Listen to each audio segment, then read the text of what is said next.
और नहीं app download कर, ऐप डाउनलोड कर।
Good afternoon to each and everyone present here.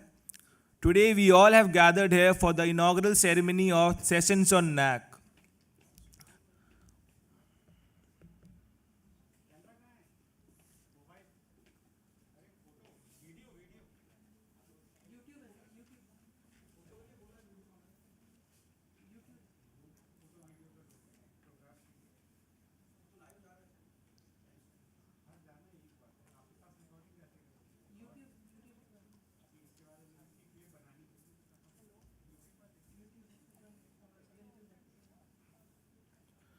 Today, we all have gathered here for the inaugural ceremony of Sessions on NAAC.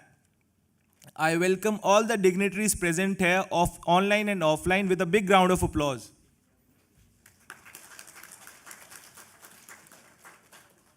For seeking the choicest blessings, let us kindle the lamp of knowledge and wisdom. So I would like to invite all the dignitaries for the same.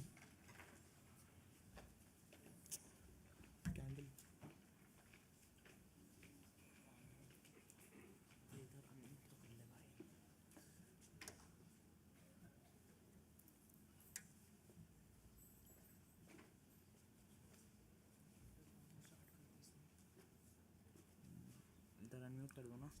हाँ इधर unmute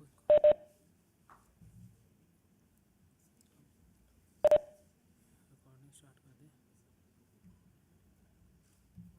cloud पे बना था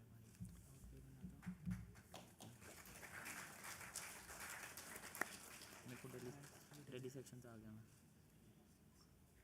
बना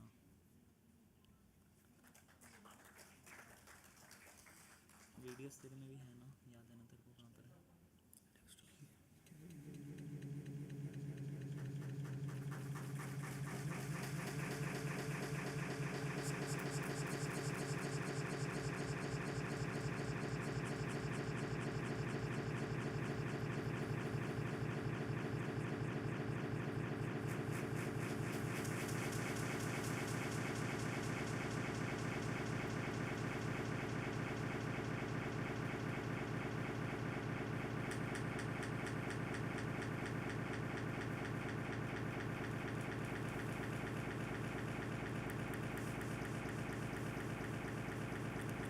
Professor Jay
online mode also.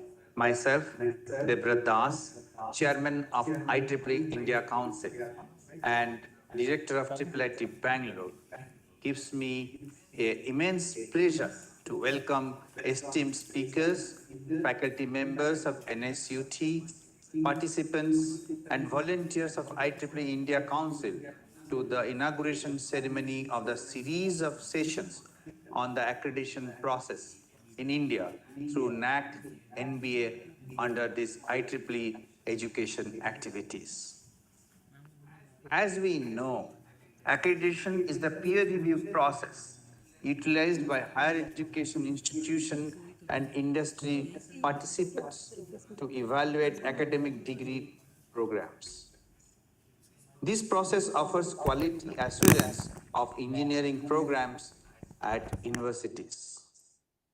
IEEE participate in this review process in partnership with ABET, which is internationally very much accepted. ABET is a certified and not-for-profit, बंद हो रहा है hence IEEE's mission is to protect the standards of its field of interest.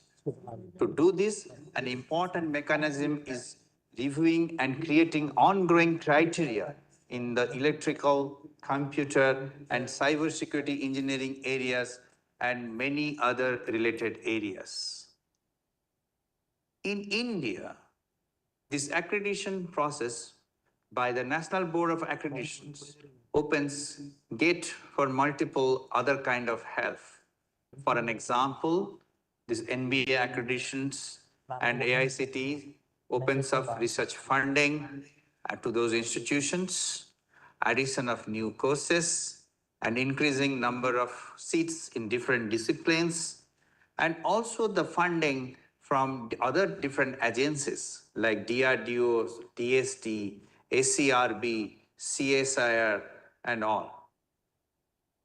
And these accreditations with the good grades and all kind of things helps the institution recognized by the private industry for their funding and also help the students for the jobs. Moreover that, this accreditation also helps the students and to compare their degrees along with the international other universities. Because slowly, the whole India is opening up for international students from abroad to here, and so the credits are coming, and the students carries their credits to here, and also students who travel from India to do their higher studies abroad, they also carry their credits, which has been recognized. Moreover, these accreditations also help in autonomous colleges and also dean universities for their various functions. I am very happy that this emerging area is touched upon by IEEE India Council Vice Chair in Education Activities by Professor Prerana Gaur by inviting experienced eminent speakers in the field of accreditation. Some of the speakers are Professor Priti Bajaj, Vice Chancellor of LPU, Professor Saikat Maitra, former Vice Chancellor of Maulana Azad Kalam University of Technology, West Bengal, Professor Butta Singh, Vice Chancellor PTU, and many more. This will be immensely benefiting to all the participants in online or offline mode. I wish for the successful completion of this program. Thank you. Namaste.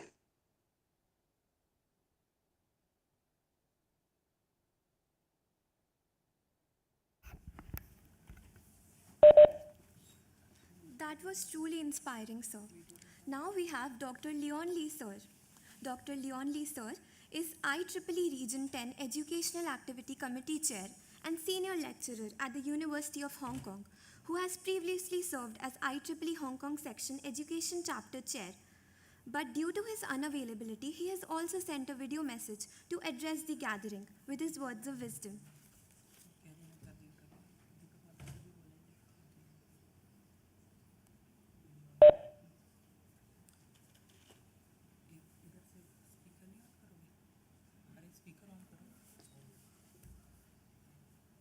Each one of you for your incredible. Good morning, colleagues and students. Today, I would like to express my gratitude to each one of you for your incredible efforts in indicating yourselves to university education in India. Your commitment and passion for promoting STEM education at the university level are truly inspiring. The recent groundbreaking achievements in AI and technologies have the potential to revolutionize the way we think, work, and learn. Therefore, we need effective and up-to-date curriculum to educate students on these new technologies. Meanwhile, India, with its young and vibrant population, where around 43% are aged below 25, holds immense potential to benefit from cutting-edge STEM education. I truly believe that empowering our youth with a solid AI literacy and STEM foundation is crucial and critical to India's global growth and development. Accreditation of engineering degrees plays a significant role in the development of students' abilities. It ensures that students acquire the necessary skills and knowledge required of engineers while meeting the industry standards. With accreditation, students can also learn from knowledgeable and experienced instructors who can offer valuable insights and guidance. This ensures that students are exposed to the latest technologies and practice, prepare them for the challenges of the field. By equipping students with essential skills and knowledge, they will be more prepared to drive innovation, address pressing impact on our communities, and pave the way for a new generation.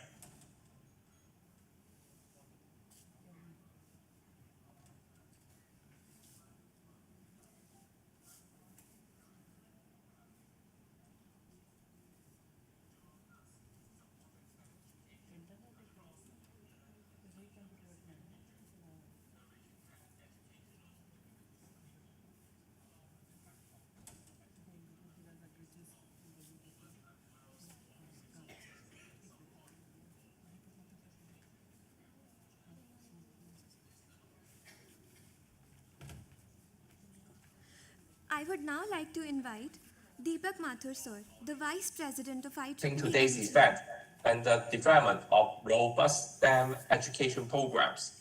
Together, let us shape a brighter and cleaner future for our community. Thank you very much.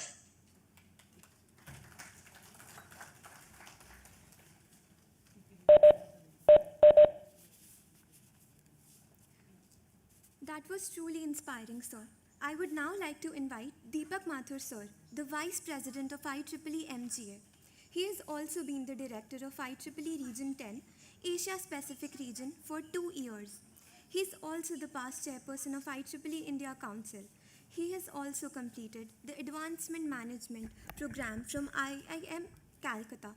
Mr. Mathur is the proud recipient of the prestigious IEEE Region 10 Outstanding Volunteer Award and IEEE Mega Achievement Award, served as the chair of IEEE India Council in 2015 to 2016, and a member of IEEE HKM.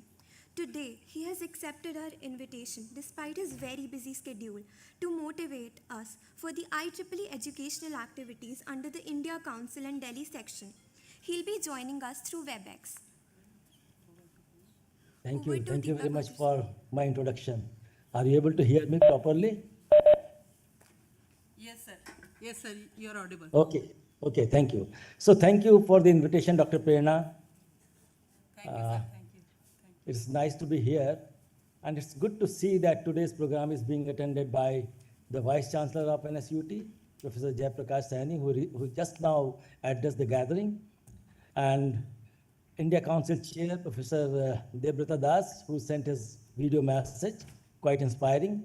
And I'm also able to see Vice Chair member activities of IEEE Region 10, Dr. Preeti Bhujaj joining online, Professor Ansari, Chair of Delhi Section, and many other faculties and experts who are also attending online. I also see my IEEE colleague, Asthana sir, joining online from UK. I have gone through the details, and today's program accreditation process in India is well thought and well structured. So I would like to congratulate the team for taking initiative and conceptualizing this useful program. Collaboration with the IEEE educational activities and and bringing experts from IEEE and academia makes this program very relevant in view of NAAC and NEP as rightly explained by Dr. Debrata Das. And I'm glad to see the participation of NSUT along with NSUT student branch of IEEE, IEEE Delhi section with IEEE educational activities of Region 10 and India Council. This is going to be a very good collaboration. With so many organizations working together for a common goal, will certainly bring different and important perspectives to benefit participants. And this will be a very good platform to discuss and address widespread concerns on quality and relevance of the higher education. And I'm hopeful that deliberations and thoughts of experts will greatly help in accreditation process if put to use diligently. So let it not be one-time effort, and we need to organize such programs on regular intervals and let quality be our way of life. That is the message we should get from such programs. And IEEE has lots of resources for technical and professional development. Probably that will be addressed by Dr. Preeti Bajaj. And we need to take such resources to our advantage and to ensure quality education which we impart. So in view of very fast changing scenario where obsolescence rate is very fast and roles of professional societies like IEEE become very important in keeping all of us to be current with latest development and advancements. So I must thank NSUT and Delhi section for taking lead and collaborating with IEEE Region 10 and India Council for organizing this program. And I'm sure this association will go a long way. Before I conclude, I would like to congratulate the organizing committee for their efforts and wish the program grand success. Thank you very much.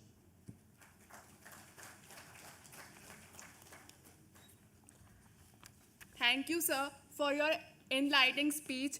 Your insights were truly invaluable.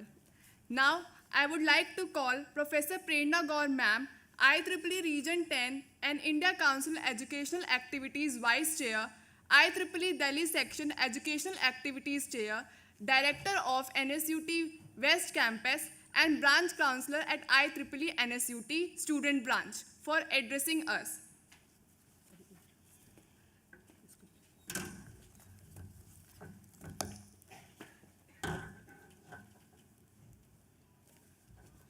Good afternoon. Honorable Vice Chancellor, NSUT, Professor J.P. Saini, Director East Campus, Professor Narendra Kumar, Shri Deepak Mathur, IEEE Vice President, MGA, Dr. Preeti Bajaj, Vice Chancellor of LPU, Professor Saket Mehta, former Vice Chancellor of West Bengal University, all deans, HODs, faculty members of NSUT present in the hall and in online mode, and all my dear IEEE members attending the event from all over India and abroad. I am delighted to stand before you today as the Vice Chair of IEEE Region 10 Education Activity, Vice Chair, IEEE India Council and Chair Delhi Section Education Activities, and Lead Coordinator of Margdarshak Scheme of AICTE. It is my proud privilege to extend the vote of thanks to you all. Accreditation through NAAC is mandatory requirement when we apply to various schemes initiated by UGC like Open Distance Learning Program or Integrated B.Ed program, etc. recently started with lot of innovation in IITs by UGC or MHRD. As university, we plan to expand in emerging areas of education. We should have NAAC A grade or more, and it is really very much involved job. First of all, I would like to extremely thank our visionary Vice Chancellor, Professor J.P. Saini, for providing us a strong platform to showcase excellence in the field of education and motivating us all to take up challenges whenever the opportunity arises. We are always grateful to you, sir, for excellent leadership that has given NSUT a dimension. My very sincere thanks to Shri Deepak Mathur for his gracious presence in this inaugural ceremony, which has highly motivated us all to perform with excellence. His humble attitude towards volunteers and continuous engagement encourages us all. Despite of his very busy schedule, it is no match. We are so grateful to you, sir, to enlighten us with your word of wisdom. I am also grateful to our eminent keynote speaker, Professor Preeti Bajaj, to accept this invitation immediately despite of her traveling schedule today. She has been in panel of experts in panel discussions many times with Chairman AICT, NBA, and NAAC committee members. We all are lucky to have her as keynote speaker on structured data management, which is very important aspect in NAAC, which she has personally handled, closely monitoring each and every aspect. We are extremely delighted to have recipient of SS Bhatnagar Award, Professor Saket Mitra, in panel of speaker today. He will be arriving shortly from Calcutta within 10 minutes. We extend our warm welcome to him at NSUT. We are so much thankful to him for accepting the invitation on a very short notice. His session will help us in learning intricacies of the accreditation process. I would like to thank Professor Debabrata Das, Chair, India Council, and Professor Leon Lee, Vice Chair, Region 10 Education Activity Committee, for sending this message despite of their very busy schedule. Last but not least, I would like to thank all EXICOM members of IEEE India Council and Delhi section for attending this session.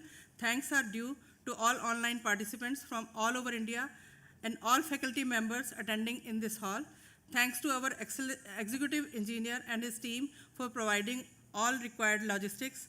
Thanks to all students for helping in organization of this hybrid event. Thank you all for joining us today. Thanks.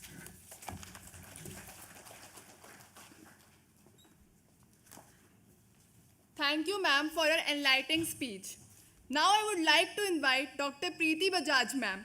She is a keynote speaker for today's session. She is an electronics engineer who graduated in 1991, earned a postgraduate degree in 1998, and was awarded a doctorate in electronics engineering in 2004. With 32 years of rich experience, she currently holds the position of Vice Chancellor of Lovely Professional University. Lovely Professional University, Pangwara, Punjab. She is on the Council of Management of AIMA, FICCI Higher Education Committee, CII Higher Education Committee, New Delhi, Uttar Pradesh Steering Committee of NEP 2020, and CII Northern Regional Council co-chair and others. She is a fellow of the Institute of Engineers, a fellow of IETE, a senior member of IEEE, and a life member of ISTE, and the founder chair of Nagpur subsection. She is an ex-member of the General Council of National Board of Accreditation and served on BOG Vocational Board of Maharashtra. She is a very active IEEE volunteer for the last 24 years, working at the region, council, section level, subsection. She is currently serving as the Vice Chair of Membership Activities at IEEE Region 10 Asia Pacific. Dr. Bajaj holds several awards like the Best Teacher Award, the Bhaskar Women's Award, and Faculty of the Month, IEEE MGA Achievement Award 2021 for exemplary contribution and dynamic leadership in achieving a rapid transformation of IEEE educational activities with several geographic units. India Council Lifetime Achievement Award, a special jury award of FICCI Road Safety Awards, the Phenomenal She by Indian National Bar Association. Passionate about outcome-based education, she has trained more than 2,000 people on OBE Pan-India. She is an advocate of learn, unlearn, and relearn. Over to you, ma'am.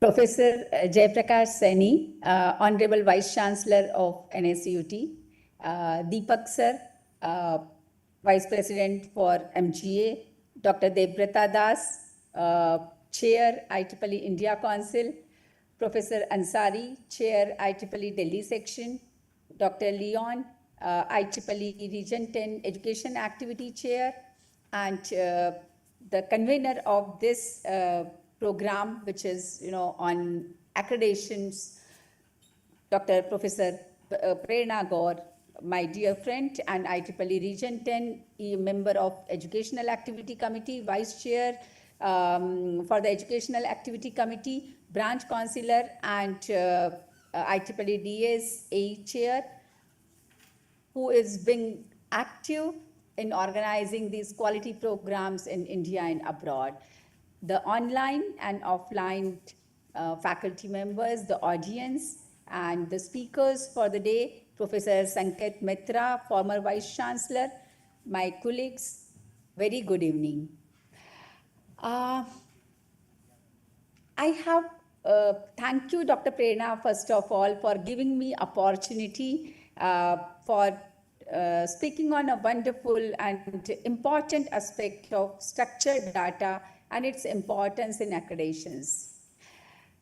Dear viewers and participants, we all are teachers, and maximum times it happens, that we are just executing our duties towards probably teaching, learning, research, and nowadays probably allied activities are more in the campus. With that, many a times, we missed the important part, which is data management. Unfortunately, because of some technical issues, I don't have right now presentation, but I have delivered this presentation, which requires basically how we should proceed for. Now, when it comes to any accreditation for that purpose, whether it is, the NAAC or NBA, or today we are talking about NIRF, or, for that purpose, the accreditations could be ABET, or IT, or any other ranking system, whether it is QS, Times ranking, or Shanghai ranking, or any other ranking in the world. Everywhere it comes that it starts with data and it ends with the data. Are we really prepared for, having structured data? The non-structured data, the educational institutions are full of unstructured data. Now, can we plan? Can we plan for when it is a time? So we should not go for, yes, now we have to apply for accreditation, let's collect the data. Instead of that, yes, the structured data is available, and based on that, doesn't matter which agency we are applying, doesn't matter what time we are applying, we have everything in hand, and the data is very handy, which can be interpreted at other end also in the same spirit. So and if you can see, I have used the name as structured data management. So now coming up with NAAC, which is today's agenda, I have requested for presenting this topic, structured data presentation. As you all know, the NAAC has 7 parameters. If I talk about all these 7 parameters, I would request just to allow me to share few slides. I just have few slides which I have worked on. If I can get share right. So if we can start with, out of these 7 criteria, if we start with first, which is curricular aspect. Now, in a university setup, which I will like to talk about, 150 programs we are offering. It starts with that whether, which programs, just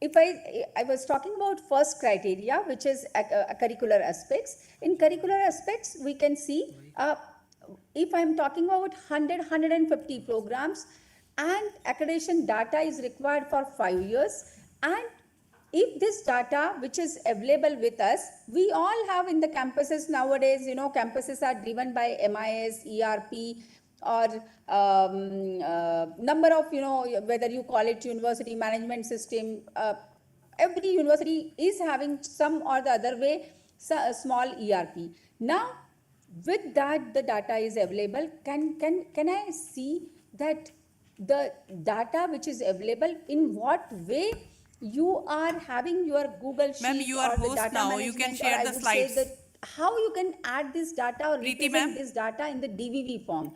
Can you ensure that year long you are collecting the data? Hello, Preeti ma'am, in you the can form share of the slides text? now. You are Yeah, host. I could. It is asking me some preference. Probably it is not set up. So I just have 2 or 5 slides. So I'll do in the because it is asking me to do some preferences. So it always happens, again for the structured data management, I would say this always happens when it is a time for your submission, your presentation, and your data is not managing. So what way we are coming up with a backup as well, I'll be, that is also very, very important nowadays. So when I'm talking about curricular aspects, 150 programs, 3-year program, 4 years program, and then about courses. So every university must be managing 10,000 around courses. For these 10,000 courses, how many courses have been added in which year? In what way you are organizing and arranging data, the structured data, the format, how many courses have been revised, how many courses have been added, how many have been deleted. It is, always hand to mouth that when the committee or accreditation is there, we will just go through the pages of BOS and we'll find it out, oh, what was done in particular year for a particular program. Many a times it happens that we do revision of the units as well, but how much has been revised and where is the old curriculum and where is the new curriculum, that those lines we don't bother about. That new curriculum we always retain. But again, when it goes to NAAC, you have to write from which courses are revised, when it has been revised, how much has been revised, has the revision been minimum 20% in individual curriculum, and how much is overall, all programs considering, how much changes you have done. So I would say there has to be a, a Google Sheet which, or your UMS should support you to enter this crisp data, which would say 100 courses have been revised, 200 courses have been, added, 10 courses have been removed, and where is the old curriculum, where is the new curriculum, all that has been done. Your BOS minutes, we always, send for feedback as well. We take curriculum feedback from the stakeholders. Do we advise, do we analyze, and after analysis, what has been done in correlation with your BOS? So has this sheet been, the loop has been completed and the complete data is available in your, in a, some tabular form. That is very, very important. Coming to teachers, now every one of us, we are very acquainted with, NRF data. So probably we start maintaining that data. Unfortunately, right now, although we are talking about one nation, one data, this one nation, one data has not been implemented so far. With that being the case, every agency, when they are asking for data, the cycle is different. Whether it is going for national accreditation, NBA, NAAC, ASHE, every NIRF, everybody's cycle is different. How we are managing, teaching learning data? Are we encouraging geotag images? If geotag images are not there, for some of the activities which we are having, are we encouraging faculties on that the claims? Like I have done some systems. So your claims will not be there until unless you have submitted the geotag images, your reports, your press release, because if your geotag images is not a regular feature in any of the campuses, then you have to go for probably the supporting document. It may be an external endorsement. basically just to have, a belief in the system that yes, this activity have really taken place. For that, the supporting document could be external endorsement. The supporting document could be the press release. Supporting document could be your social media post on that particular day. The supporting documents could be your sponsoring agency. They must have shared your tweet or might be on LinkedIn profile. So what are the supporting document, and are those available along with the report in the same format, or at the time of accreditation we are collecting all these report writing again, right from. So in IEEE, we always prepare those reports, and the reports are, reporting format is, it's wonderful. It's like right from poster. So poster at what is a context setting, preparing the complete report, who was present, whose talks were done, the biography, finally the feedback, the takeaway, and some photographs wherein some speakers were there. So registration data, this all, there is a standard protocol, and we all do that on day-to-day basis. But do we have the same practice in the educational institution as well, wherein especially in a university wherein 100 plus 150 plus programs are there, including PhD and all? Many a times we take advantage of having that flexibility that yes, we are autonomous, so we can do anything. But then the PhD coursework, many a times we just introduce a new course, new content, we try to cope up with the way technology is growing. But then the documentation and the numbers both are very, very important, especially if you wanted to go for NAAC. And consistency of data. If you start with first criteria, and if you go up to 7 criteria, in second and fifth or sixth, you will find some correlation.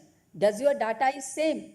If at one place you have said number of students, and in one particular domain, the students were X, and sometimes not intentionally, but when we calculate, or that data is stored in some other way, at sixth criteria, when it goes with, we just write X plus 1.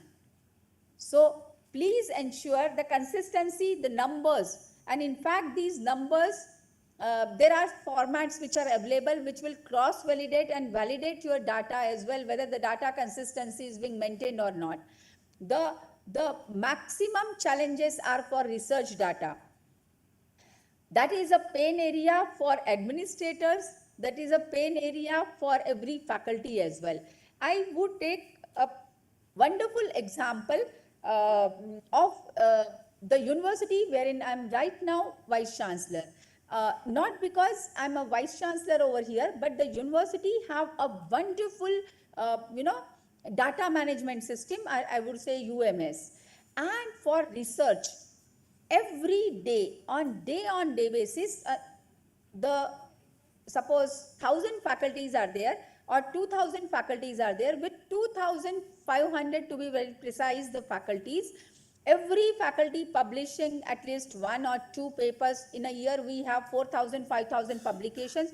With 4,000 publication, every faculty has to upload the supporting proof, because what is required at NAAC or even nowadays for NBA and other places, you need a first page of journal.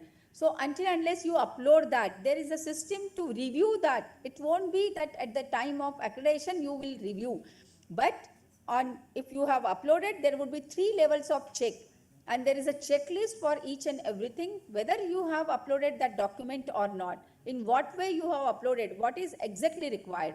Because if you come to the third criteria, it would be the third criteria of the NAAC.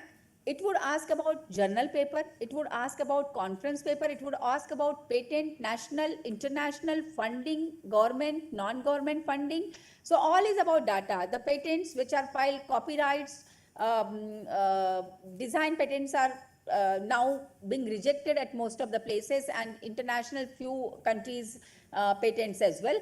But with this data, the innovation which students have done, the students award, the research teachers award, now with huge data, 2,500 faculty having so much of data, the complete UMS which is there, wherein every entry is being managed, and every entry managed means is being monitored, 3 levels of check, and also year-wise what is a benchmarking and where do we stand. So structured data management, when we are talking about, is in what way data is being managed, in what way data is being retained, stored, in what way data is being retrieved, what is, have you taken into consideration, sometimes data, the paper is published but not indexed. Sometimes the paper is accepted, not published, but then you have all these requests. Do you consider that the date of indexing, or have you considered for some papers date of publishing? These are common mistakes which faculties do. Many a times date of joining of the teacher, those are not in line with what it has to be. If it is for NAAC, if we consider from 1st July, and the faculties who have left after 2 months, will they be considering? Many a times we ignore, or many a times we give every faculty who have worked for 1 day as well. So can we provide the structured data wherein if crisp data is there, the less number of queries would come. If less number of queries would be there, then it will be easy for you also to reply. Or else for every line, if you are getting hundreds of the queries, then it would be very difficult for the the coordinating team as well to manage with the huge data of the NAAC. So coming to this criteria 3, which is the gist of, for the universities at least, you have to manage, it was really tough for us. And when I go at many places, even government institutions, I see the DVV, for papers it's 0 or it's almost nil, or very few papers, patents almost nil. So please ensure that you organize your data well. It's not, when we go for peer team, we find the data is there, but probably they could not collect from every faculty. They could not, even if they have collected, they did not have any proof. Even if they had proof, probably they have not uploaded in correct spirit. So again, in between third criteria, I would like to have little diversion and would like to say even how to represent the data on the website is to be followed very in a structured way. The website management, you need to remember that one team has to work only for website management, wherein other than website team, development team, who will be managing how to represent the data. There could be 3-4 websites, 10 websites you can refer, and you need to see that what are the matrices wherein data would be there on the website, how handy it is. Even after browsing, like if I'm at particular tab, if I'm at 1.1.4 or 1.4.1, so can I go back at 1.4.1, how I'm going to the landing page? All that is also a data management for me. Going to the fourth criteria, so again for infrastructure. So infrastructure, but before I would move to the fourth criteria, I would like to ask if there are some specific queries from the audience as well, some questions if you have for first, second, third criteria. These are the not pointers, not in terms of marks, but I would say first 3 criteria consume your 90% of the time, because it deals with courses, it deals with your curriculum, it deals with teaching learning, which we are doing throughout the day, 24/7 is only we are involved in some or the other activity of the academics. And third, which is a research criteria, which takes lot of our time and toll on the activities. So these 3 criteria are very time consuming, so you need to have that. And the next would be probably the 4, 5, 6 is for infrastructure, the students activities, the governance part, and then the outreach part is all 4 criteria would take your 10% of the time, although data is there as well. So if there are some questions, I can take up. Otherwise, I will. So somebody is, I think, okay. The next, so moving forward, since there are no questions, the criteria 4 is all about infrastructure. So probably I need not to cover over here, but yes, data management would be there as well. All that which you have, if you have physical verification system, probably that will become very easy. If you have, the one practice which we have done is every teacher would download geotag, app which is there, and whichever program they are doing, every program, one geotag photo and one plain photo, that those two kind of photos have to be there. That becomes very easy. Please make it a practice on a day-to-day basis that geotag photographs would be there.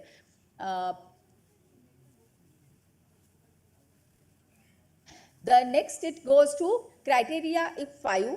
For students' activities, I would say many a times, I mean, if you can see the marks deduction when we go for peer team visit or we analyze, where the marks are being deducted. So first we need to see, while having data management, what are the data filled, how is the linkages, and then where it comes from, and how I can represent the data to the NAAC.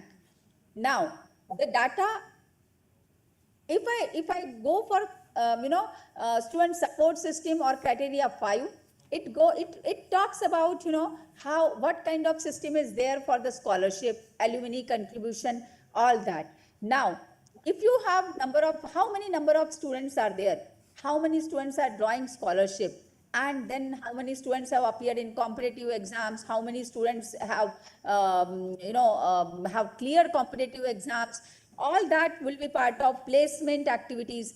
Now we have made a common sheet, Google sheet, wherein 5 years of graduating batches we have added. We have correlated these with the admitted batches as well. So the student who have been admitted in which year, the enrollment number, his placement data, his scholarship data, his higher education data, his if he has participated in co-curricular, extracurricular, all these activities were mentioned. The same data was given to NRF, same data was for the NAAC, and that is how the correlation would come.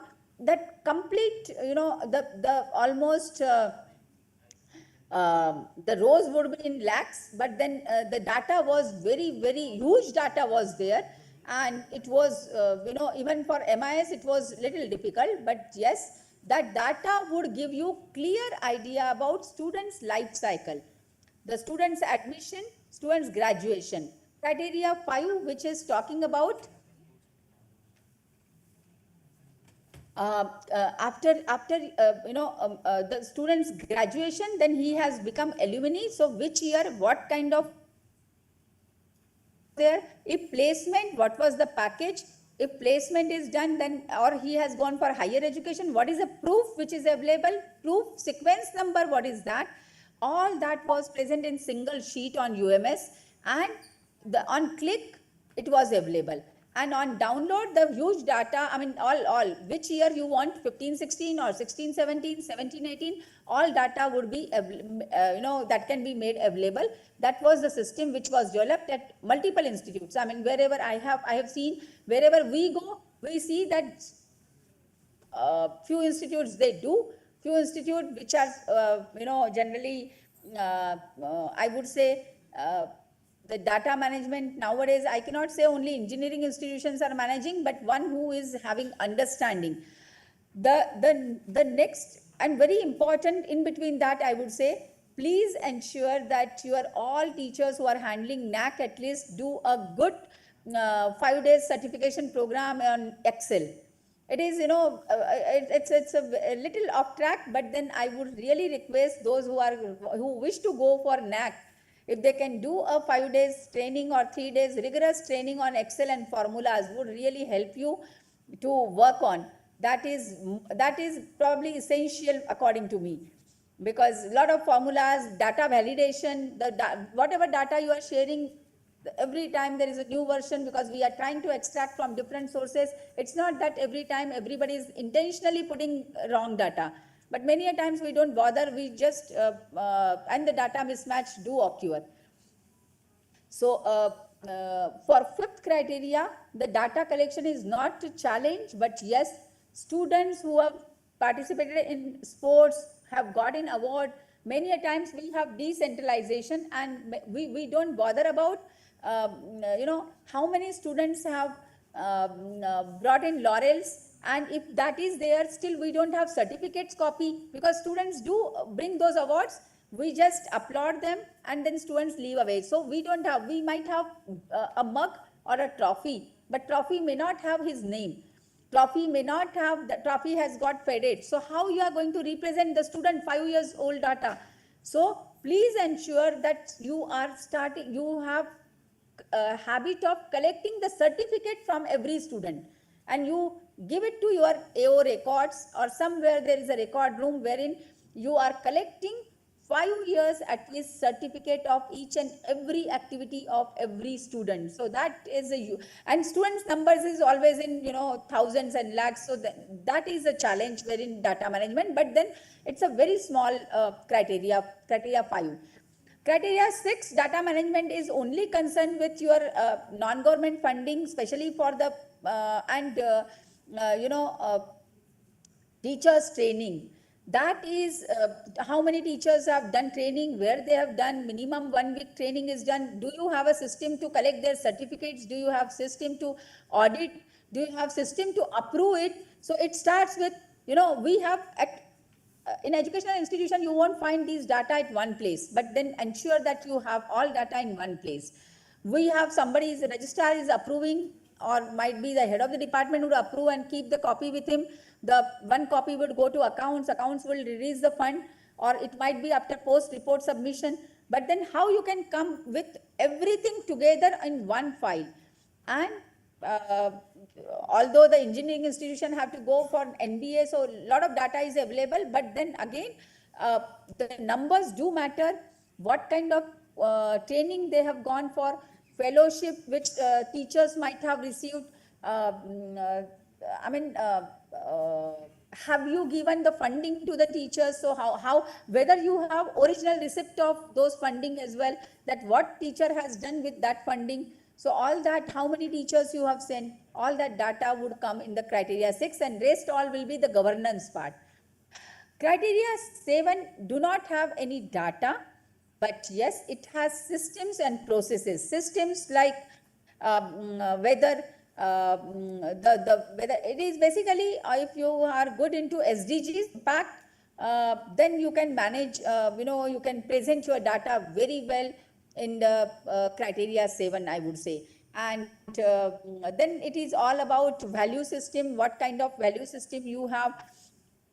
So that's it. So with this, probably I have covered 7 criteria, but then I will just try to see if this slides work. Otherwise, it is open for question and answer.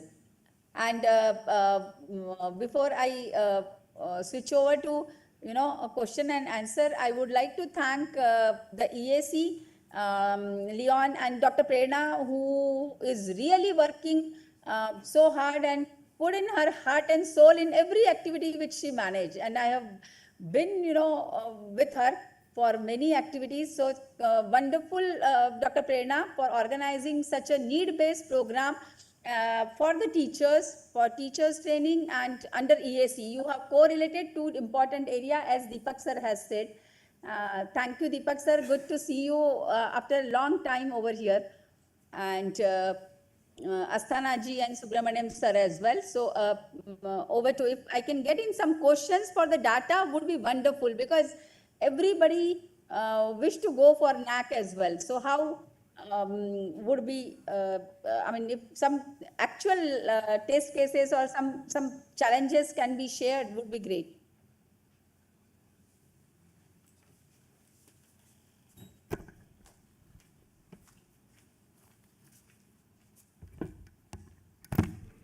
Thank you, ma'am, for your enlightening speech. Now I request you, ma'am, to not to leave the meet and make the IEEE Delhi section host.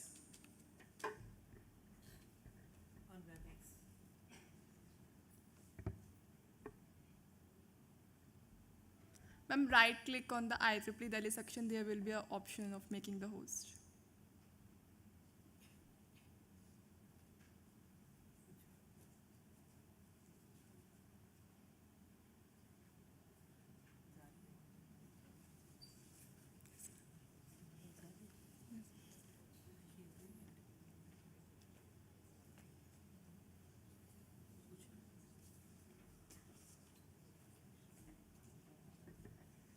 Hello, ma'am. Actually, we made you host, so now we need the control. So kindly go to IEEE Delhi section, right-click there, and make Delhi section host again, so that this event may continue on the WebEx.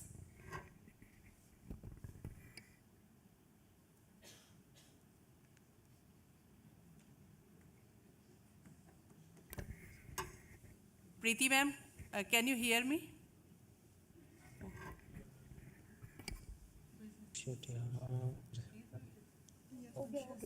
Yeah, I have done. I have done. Thank you. Thank you so much, Preeti ma'am. You have enlightened us on the structured data management. We will be keep in touch with you while proceeding for NAAC activities in NSUT. Thank you so much.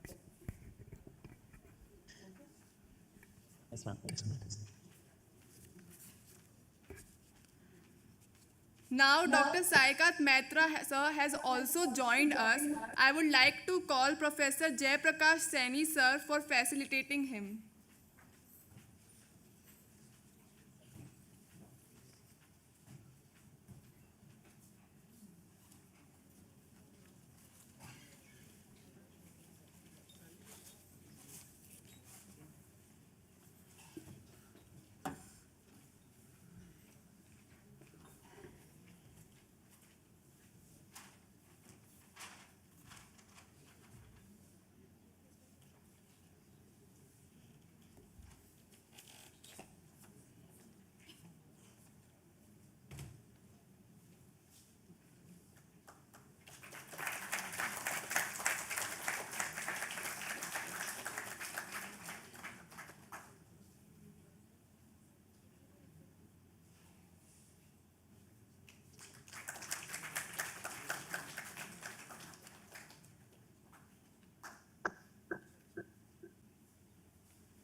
I would now like to invite Professor Saikat Mehta. He's a renowned academician, administrator who served as the Vice Chancellor of Maulana Abul Kalam Azad University of Technology, formerly West Bengal University of Technology. Earlier, he served as a faculty member at University Technology Petronas, Malaysia. He has held several academic and administrative positions, including the professor and principal in charge of Government College of Engineering and Ceramic Technology, Kolkata, principal in charge of RCC Institute of Information Technology, Kolkata, and senior scientist in Central Fuel Research Institute, Dhanbad, presently Central Institute of Mining and Fuel Research, Dhanbad. Amongst other professors, Professor Mehta also holds several additional administrative responsibilities, such as Chairman of Artificial Intelligence Task Force of the State of West Bengal and expert member of the Committee for State Education Policy, etc.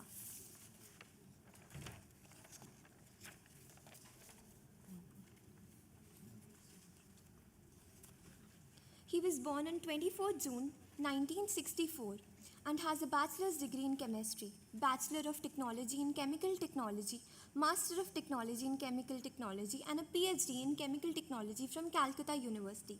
He also holds a postgraduate diploma in Management and Chartered Engineer certification in Chemical Engineering from the Institute of Engineers, India. He has also completed several specializations in management, technology, and education from different reputed international universities. He is a renowned researcher in the field of chemical, material, and environmental science. He has published extensively with 150 papers in SCI journals and 50 papers presented in international conferences, seminars, and workshops. He has an H index of 27 and an I-10 index of 56 with total of 2800 citations. Dr. Mehta has also written 7 books, monograms, book chapters, and hold 2 patents.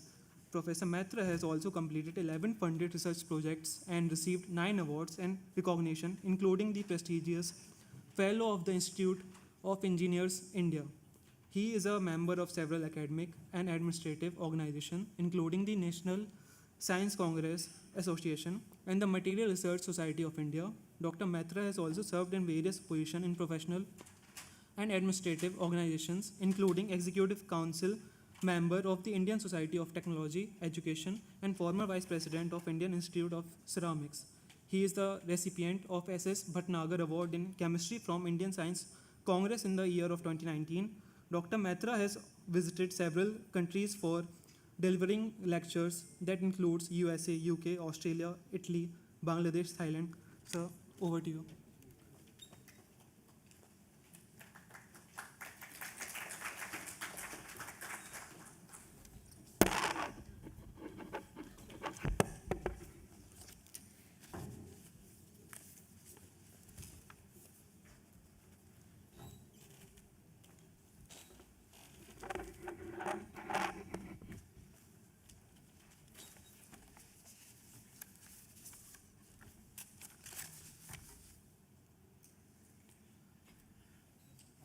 Good afternoon to all of you. I am extremely honored and delighted to receive an invitation from Madam Prerna Gaur from this university. I would express my sincerest thanks to Honorable Vice Chancellor Professor Saini and other esteemed faculty members of this university. I would like to mention a name of one with whom I am connected for so many years, that is Professor Sivaraman.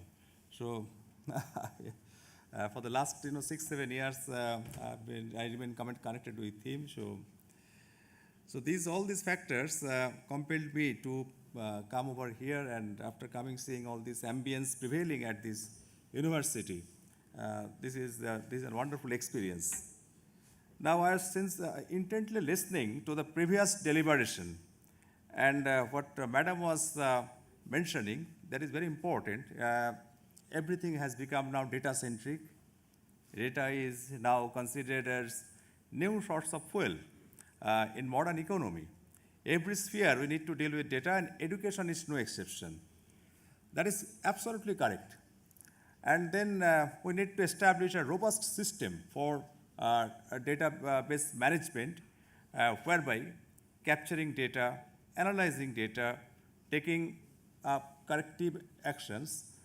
These have become one of the important benchmark for different these excellent, good, great institutes.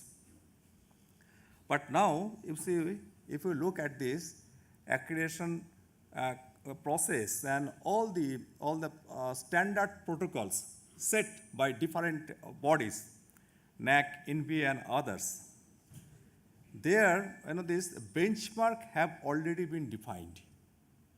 And if you can draw a strategy to achieve this benchmark, then I think more than 50% battle can be won. So many of the times, we do many exercises, we generate data, but all data are not that much useful as far as our, this performance, exhibition of performance is concerned. But if you look at the standard operation practice as designed by NAAC, as designed by NBA, clearly, all these benchmark parameters have been mentioned.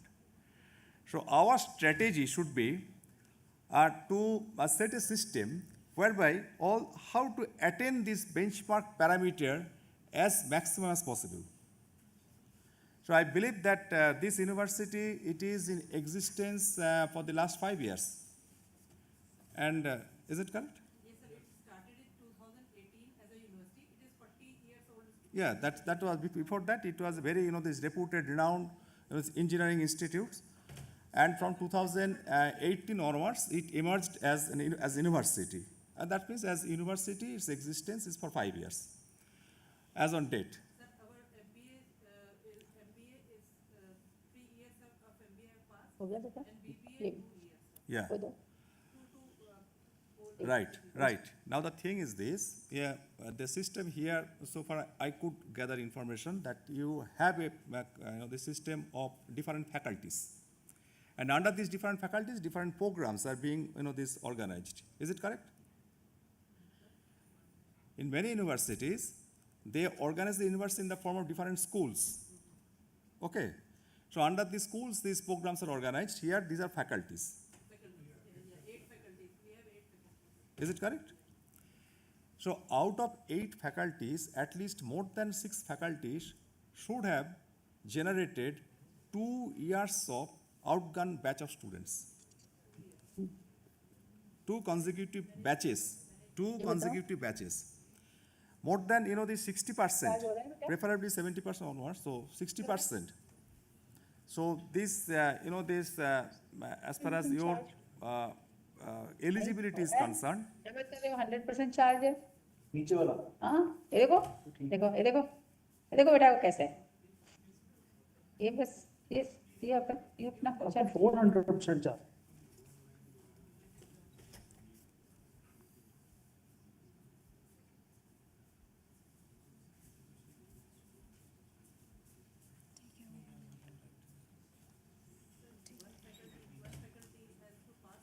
No, kindly see all these things. What I am saying, that whenever you are going for accreditation for the entire university, 60% and above, this program should have generated 2 batches of outgone students, passed out students.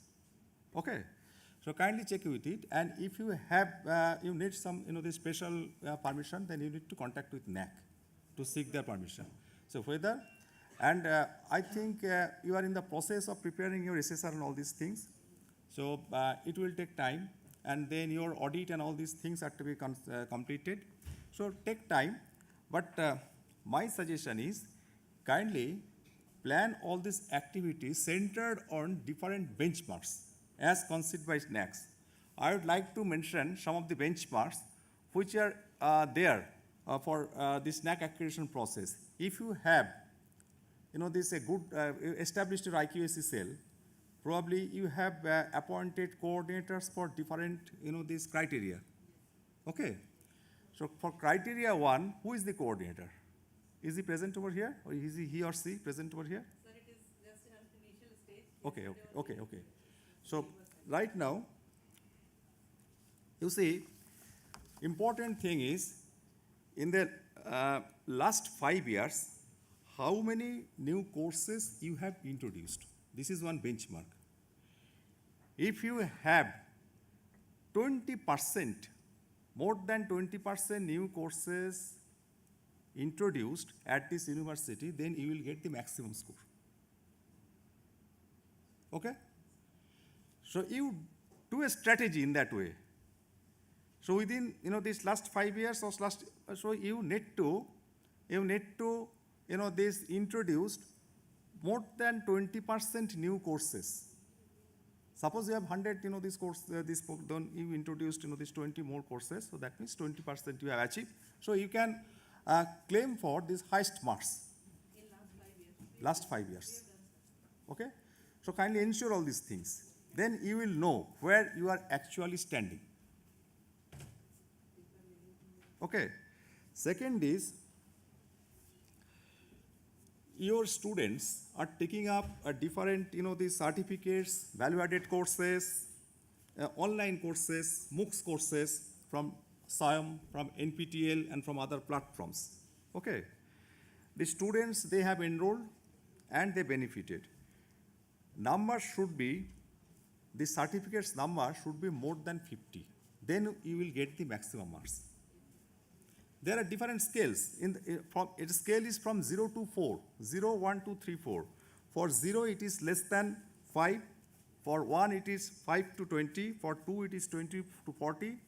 For 3, it is 40 to 50. 50 above. Sir, 2 credit course is mandatory from NPTEL.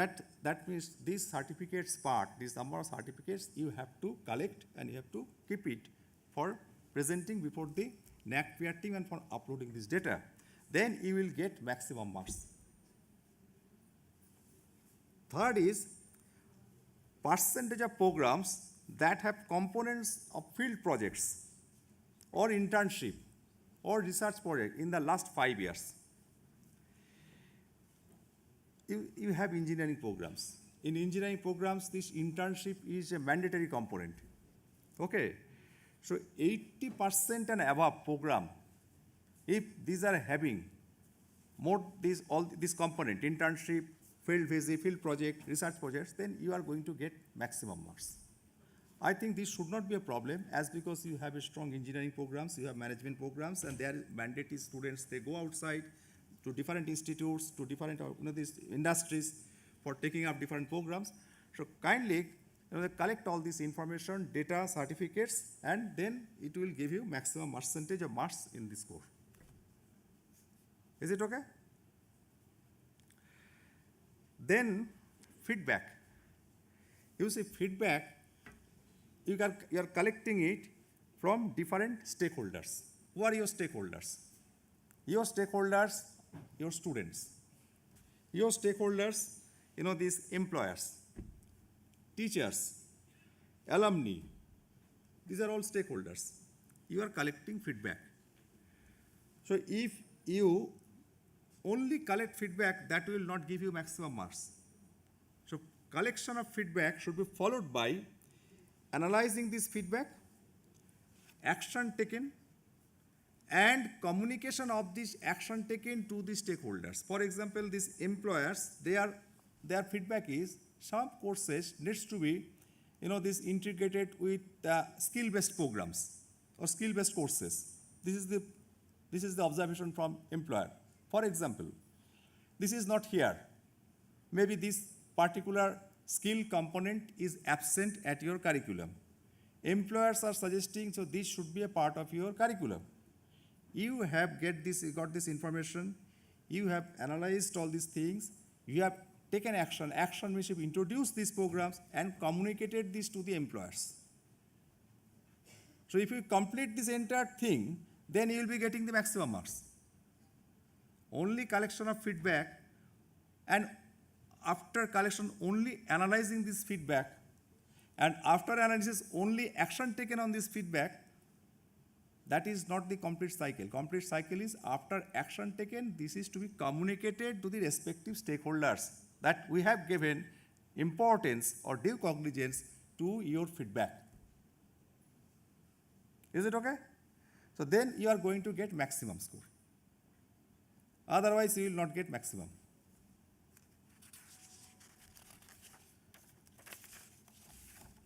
Enrollment percentage. Enrollment percentage means compared to your intake capacity, how many students you are getting. For example, your intake capacity is 100. If you are getting 100 students, 100% enrollment. More than 90% enrollment, if it happens, then you are going to get maximum marks. Okay? For all these programs, if your enrollment percentage is more than 90, then you are going to get maximum marks. Then, as because you are a state university, so you follow reservation policy. This reservation policy, percentage is there. For reserved category, the seat percentage is there. For SC, ST, OBC, and these categories. And how many of these seats are being filled up? If it is more than 80%, then you are going to get maximum marks. Okay? Then student and full-time teacher ratio. Full-time teacher, NAAC has mandated one thing. Any teacher who is engaged for 90% of the academic load in a year, 90% of academic load in a year. Academic load, AICT, UGC prescribes for assistant professor, for associate professor, for professor. What is the academic load? In a year, how many hours of academic load is there? And out of this 90%, if someone is engaged, then that particular teacher may be considered as full-time. Okay? So the ratio is 1:20. 1:20 means you are going to get maximum marks. Then percentage of full-time teachers appointed against the number of sanctioned posts during the last 5 years. How many sanctioned posts for teachers you are having and how many teachers you have appointed against the sanctioned post. If it is 100% okay, it should be more than 90%. Then only you will get maximum marks. Percentage of teachers with PhD or similar types of qualification, super specialty qualification, if you don't have medical, for medical there are other. So here you need to consider PhD only. Percent of teacher with PhD during the last 5 years, full-time teachers with PhD in the last 5 years. If it is more than 80% of your teachers are PhD, then you are going to get maximum marks. Is it okay? Then average teaching experience of full-time teachers. Average teaching experience of full-time teachers. If it is more than 15 years, then you are going to get maximum marks. Average experience means total experience by total number of teachers. You are going to get a figure. If this is more than 15 years, you are going to get maximum marks.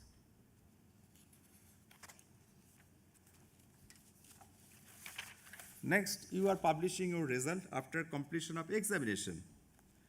How many times do you take for publishing the results after the end semester examination? If it in the last 5 years, if the days if it is less than 20, then you are going to get maximum marks. That means you have to publish result after the examination process is over within 20 days. Then you are going to get maximum marks. Kindly see all these things. Okay? Then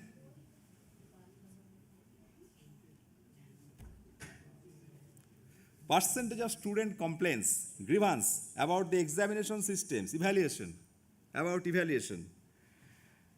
Those who have appeared in the examination in the last 5 years. If it is less than 1%, then you are going to get maximum marks.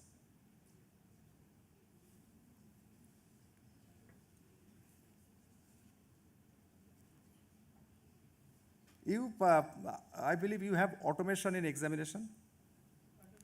Examination systems, automated examination systems. Okay. If you have automation of examination, 100% automation with the examination management system, if it is in place, then you are going to get maximum score. Automation means this entire thing should be through portal. That means after the students filled up their form, that has been, this capture the portal and that is fixed. So afterwards it cannot be changed. Entered in the examination, this how many students you are allowing to appear at the exam, how many students, they are, depart from the exam system, the marks uploading, all these things, this portal based. So, and this portal, I think this TCS ION, they have, this QMS, this robust portal, the many organizations, they are having, they are offering these sorts of portal.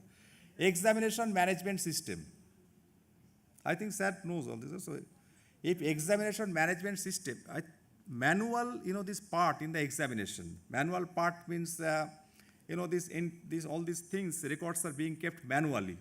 It is not considered as a good practice.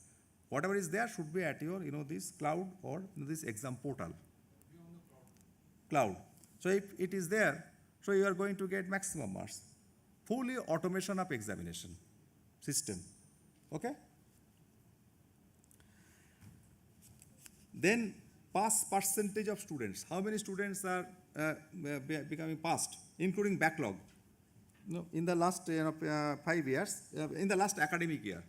Last academic year, if it is 90% and above students are being passed through your examination systems, then you are going to get maximum marks.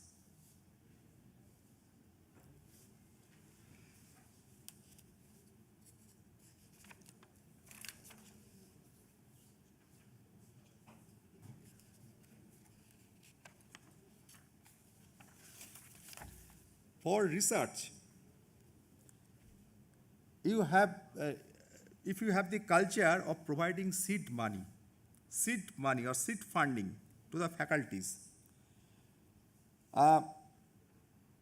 this how many, this amount, how much you spent for providing seed funding? If it is more than 50 lakhs per year in the form of seed funding for taking up research work, then you are going to get maximum marks. But here, the important thing is the seed funding for particular teacher should not be less than 1 lakh. Okay, 1 lakh and above per teacher, and in totality you have to spend 50 lakhs, more than 50 lakhs in a year for funding, seed funding in research. Then you are going to get maximum marks. Per teacher, the amount should not be less than 1 lakh. And in total from the university level, you have spent 50 lakhs and above. That means if you distribute uniformly, you have given 50 teachers 1 lakh each, something like this, or 2 lakhs to 25 to teachers, something like this. This is the criteria.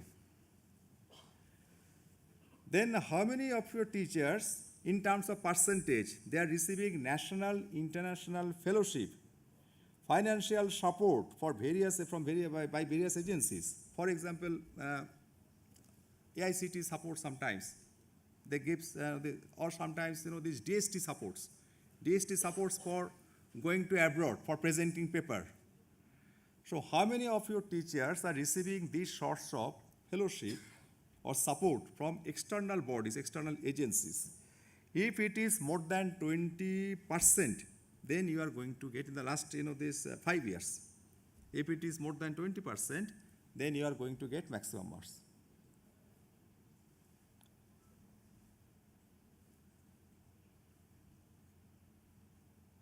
And you have PhD program.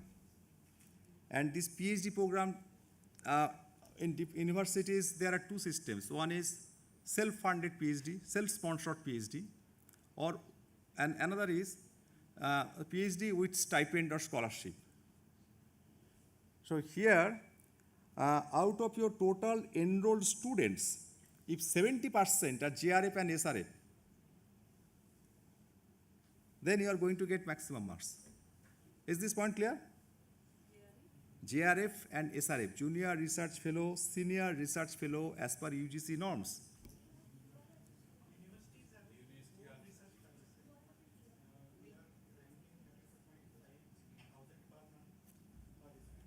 You have, the self-sponsored scheme in PhD?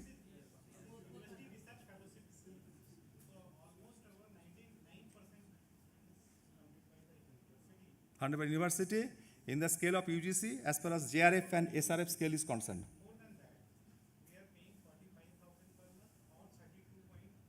That is okay. If you pay more, that is okay. But at least the scale prescribed by UGC, that is to follow. Okay, then it's okay. Then research funding received by the institution from different government and non-government organizations, industry, corporate bodies, and all these things. Okay.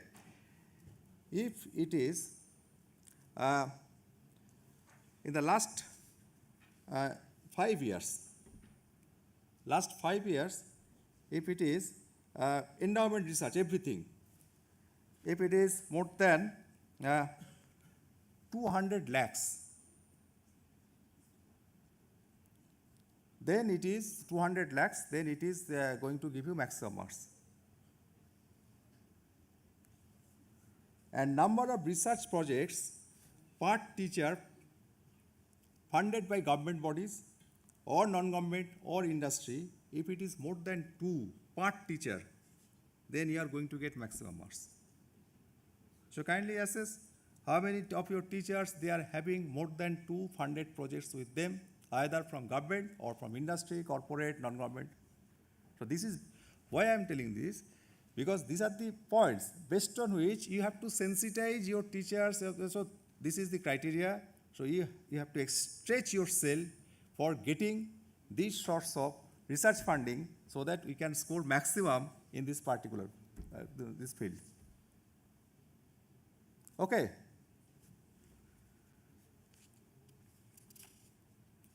Then number of awards received for research, innovation, by the institute, by teacher, by research scholar, by students.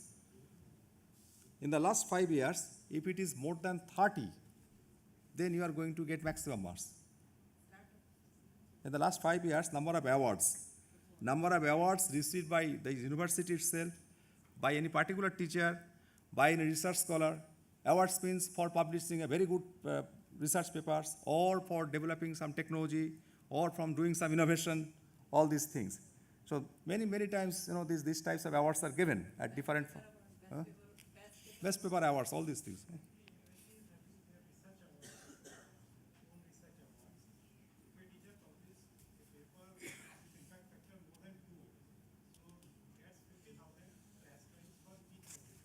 So that is your internal. No, that is okay. That is a good practice, but it is external recognition. External recognition. For example, IEEE, from IEEE Best Paper Awards. Let's please give examples. Or from this AICT or some innovation award. From many Chamber of Commerces, they give this. Conference public, you see. So all these data document you collect, and kindly encourage your research scholars, students, teachers to go for this good innovation so that it can bring awards, some hackathon awards, some all these things, so they can participate in many places. Okay, students are participating in a hackathon or some contest, so they are receiving awards. So all these will be considered.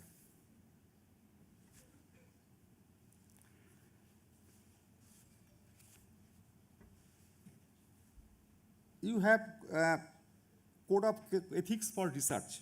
Code of Ethics means you have Research Advisory Committee, you have Plagiarism Check, you have presence of Institutional Ethics Committee for Animal Ethics. If you do some research on animals, then you have Animal Ethics Committee, or Bioethics Committee. You have you include this research ethics in the research methodology coursework. So I have told 4 criteria. One is Research Advisory Committee.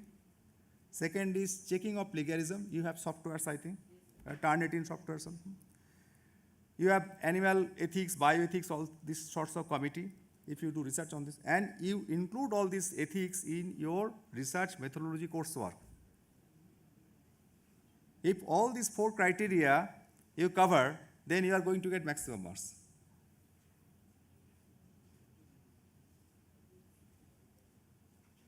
Number of patents awarded during the last 5 years. If it is more than 7, you will be getting maximum marks.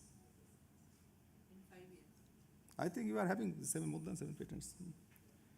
Number of research papers published per teachers in the journals as notified by UGC website during the last 5 years, per teacher, it should be more than 10. Per teacher, UGC notified journals at their website, if it is more than 10, then you are going to get maximum marks. So this is the point where you can sensitize or encourage your teachers for publishing more and more. And number of books and book chapters per teacher during the last 5 years, if it is more than 10, then you are going to get maximum marks. In the last 5 years, books and book chapters by a single teacher on an average, if it is more than 10. Okay? So these are the points which are to be taken into consideration from IQACR for quality assurance, that all the teachers, they are publishing in journals, they are publishing their books and book chapters, and on an average, whether it is coming like this benchmark figure. E-content means your teachers, are they developing e-content from SWAYAM platform? or any other MOOCs platform, Coursera, edX, Udemy, or you have institutional LMS, learning management system. Do you follow this LMS? Like Canvas and all these things. Sometimes teachers, they upload their e-content in learning management system. If you follow all these things, then you are going to get maximum marks. So kindly encourage your teachers to develop e-content for submitting to SWAYAM, for submitting to any other platforms, Udemy, Coursera, Udacity, edX, or for uploading to University Learning Management System. Learning Management System, I think many of your teachers, they follow. Canvas is there, then Blackboard is there. There are many learning management systems.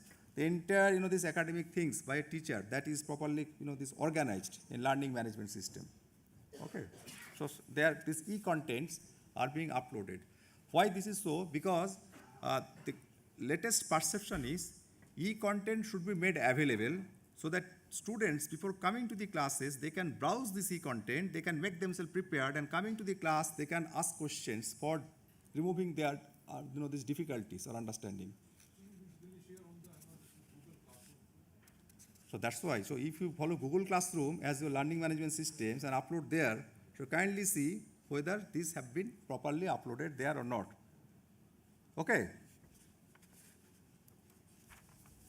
But better is, you see, not only Google Classroom, this is one of the component. You need to, this upload it to SWAYAM platform. You need to upload it to, these other, these learning management systems, or any other government initiatives. Government initiative means sometimes state government, some state governments, they have their education portal, there these courses are uploaded. So look at EPG Pathshala. EPG Pathshala is one, this portal. PG Pathshala, EPG Pathshala. Have you heard this name? EPG Pathshala. PG Pathshala. Kindly see all these things. This is available at website. You can upload your content there.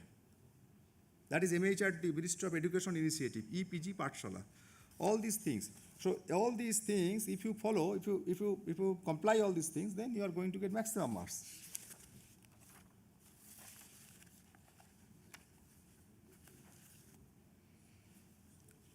Average citation index in Scopus or Web of Science or PubMed in the last 5 years, if it is more than 10 per teacher, then you are going to get maximum marks.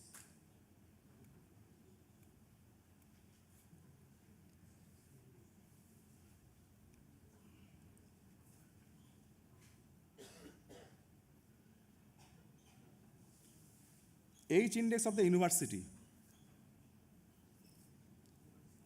What is the H index of this university? Kindly check it. If it should be more than 35, then you will be getting maximum marks. So kindly check. If it is there, so get these documents and keep all these documents ready. Okay. Revenue generated by consultancy services, and corporate training. In the last 5 years, 200 lakhs is the benchmark. If you can generate revenue like this, then you are going to get maximum marks.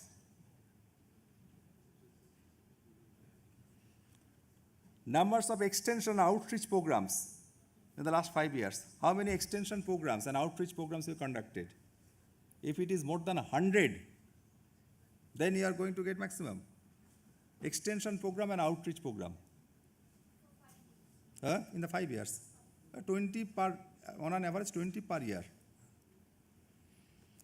Number of functional MOU, very important, functional MOU, Memorandum of Understanding, agreement. You may have agreement, but how many of these are functional in operation? Okay, active and outcome of this agreement, outcome.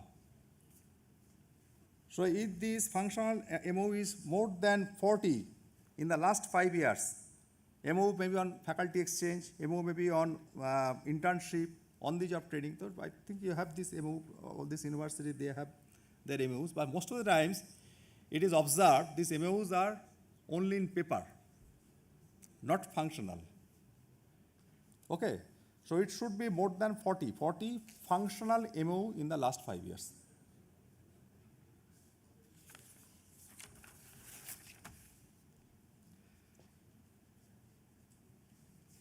In your total budget, financial budget, excluding salary, how much do you allocate for infrastructure augmentation? Is it more than 40%? In the last 5 years, for the total budget spent for this university, out of that, excluding salary part, if 40% and above is spent for infrastructure augmentation, then you are going to get maximum marks. Kindly see all these things. This is financial.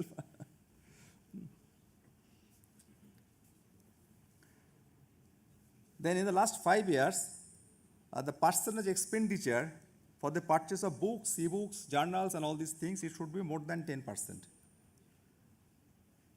In your total budget, more than 10% should be for purchase of books, e-books, journals, and all these things. Student computer ratio. Student computer ratio means computers used in laboratory accessible to the students. These are to be considered. Computers with faculty members, computers in administration office, these are not to be considered. The ratio should be 1:5, one computer per 5 students. If it is there, then you are going to get maximum marks.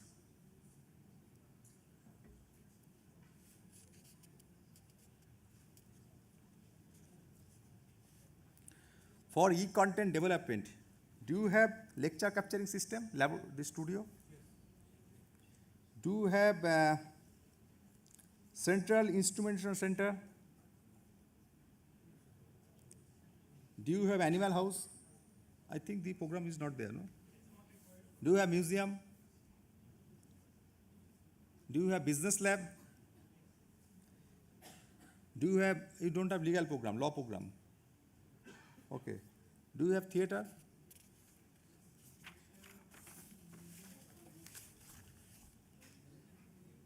Do you have art gallery or any other things to support research activities?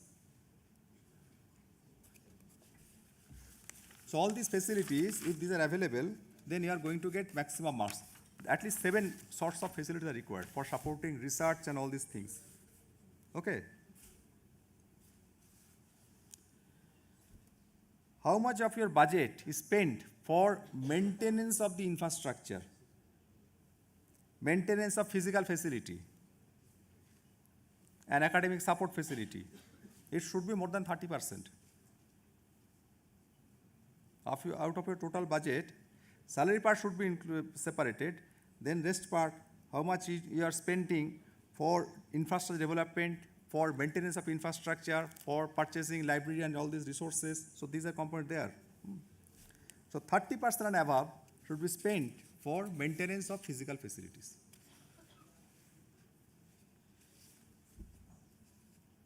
You have scholarship scheme for students. In the last 5 years, the percentage of students benefited by these scholarship schemes. I think this government is also giving scholarships. No? So all these, if you kindly check whether it is more than 60% or not, then maximum marks you can claim. For skill enhancement, what sort of initiative you are having? Soft skill training program you are having? You have language lab, language and communication skill. You have life skill facility, yoga, physical fitness. And you have special lecture time to time inviting experts from different fields. So if you follow all these things, then maximum marks. But all documents should be made available.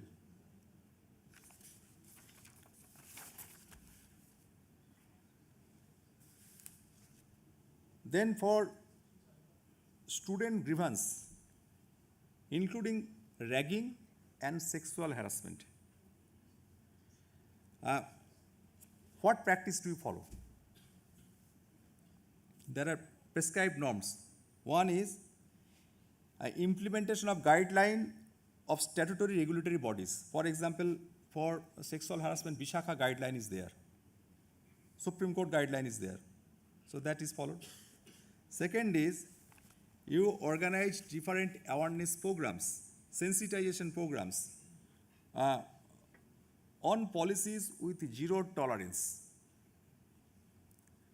Then you developed a mechanism for submission of grievance by online, offline. Then all these grievances are being redressed within shortest possible time. So if you follow all these things, then you are getting maximum marks.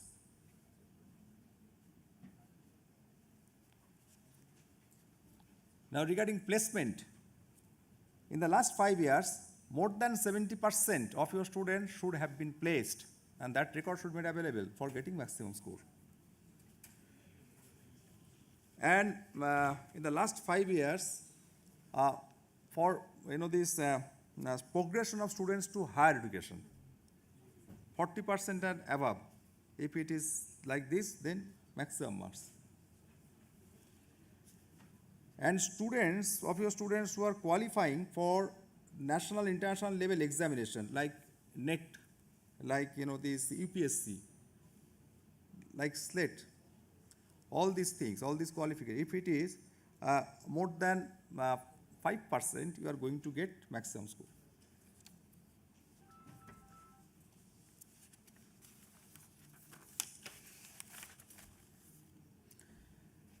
Your students take part in sports and all these extracurricular activities. So number of awards, medals won by the students for outstanding performance in sports, cultural activities, and inter-university, state, national, international events. It should be more than 80. Is it there? 8, not number, absolute number. In the last 5 years, 80 numbers of medals and awards in sports and cultural activities at different events, state level, national level, international level, that should have been won by the students.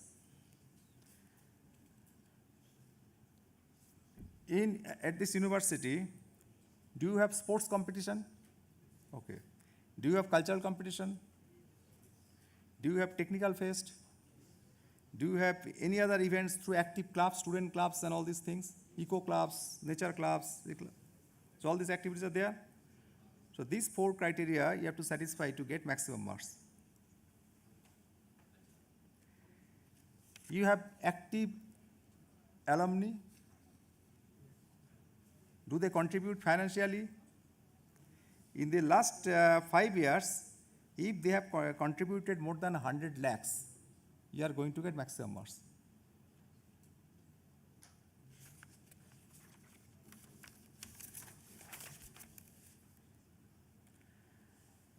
You have implemented ERP, e-governance,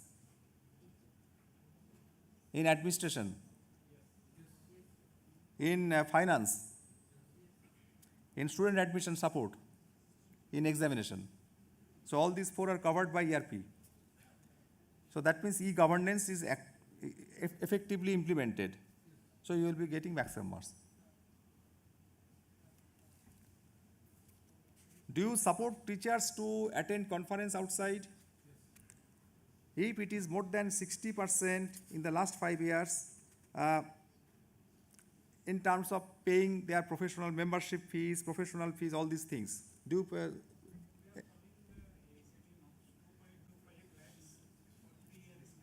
two components are there. One is supporting the teachers to attend conference workshop outside. Supporting means what? Supporting means you need to give them TA, give them leave, official leave, then TA, then DA power. If it is not sponsored by the organizing body, then if you give this, then it is support. And teachers are encouraged, faculties are encouraged to take membership of different professional bodies, like IEEE, like this computer society, like all. Do you pay for this reimbursement of all their membership fees? So if you follow these, then you will get maximum. For teachers, for faculty members. Okay. So this kindly see that you support the teacher, the data you accumulate. The teachers are supported by reimbursing their professional fees for getting membership of different bodies and for giving them support to attend conference outside in terms of paying their registration fees or this travel allowance partly at least. So all these things, what sort of support you give?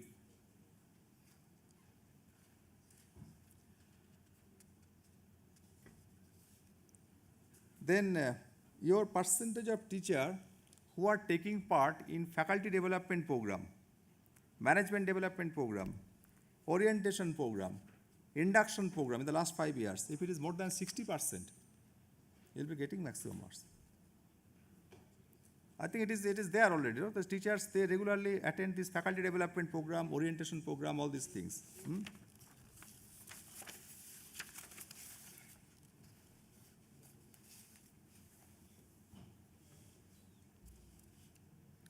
You receive government funds for maintaining development and maintenance of infrastructure.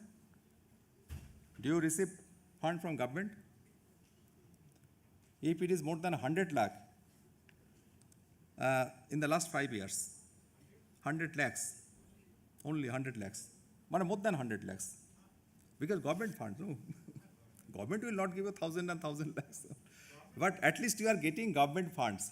The benchmark is here from 30 lakhs to 100 lakhs. 30 lakhs minimum, 100 lakhs maximum. 100 lakhs and above maximum. In the last 5 years, every year getting this. For maintenance and development, not salary part. Okay, kindly segregate this figure. That part, you are this component for maintenance and development, you are getting a fund from government. Okay. You conduct academic and administrative audit? Academic audit. You conduct seminars, workshop, conference on quality. You conduct this quality assurance and quality initiative in collaboration with other institute, other university.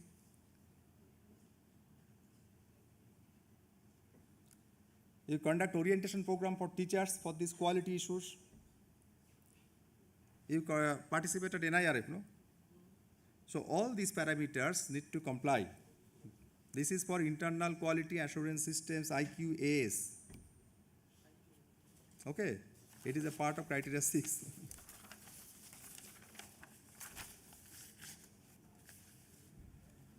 You have alternate source of energy and energy conservation measures. Solar energy is there, biogas there. Wheeling to grid, sensor-based energy conservation, use of LED bulbs only or power efficient equipment.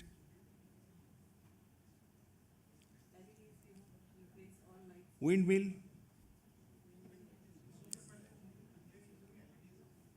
So out of these 6, at least 4, minimum 4 you have to satisfy. Okay? Do you have water conservation facility? Rainwater harvesting? Bore well, open well recharge? Rainwater harvesting means you are collecting rainwater. Some part you are using at gardening, some part you are recharging. Okay. Construction of tanks, we have created. Wastewater recycling. Maintenance of water bodies. So if these are there, then you are going to get maximum marks.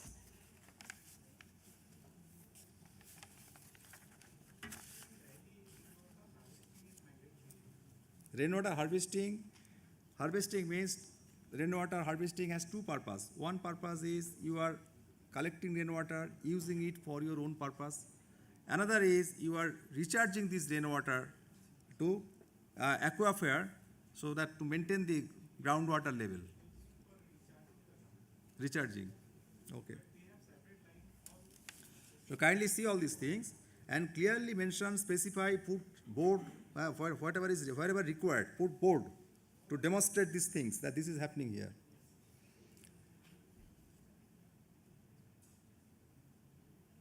You conduct green audit and environment audit. Green audit or environment audit. Do you conduct through government bodies or professional organizations recognized by government? Energy audit. Clean and green energy campus initiative. Beyond the campus, environmental protection and sustainability activities. Beyond the campus means outside the campus, whether you are supporting any activities, maybe plantation. Okay.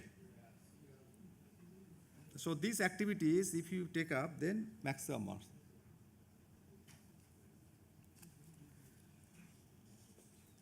You have code of conduct principles, code of conduct for faculty, for students and all this.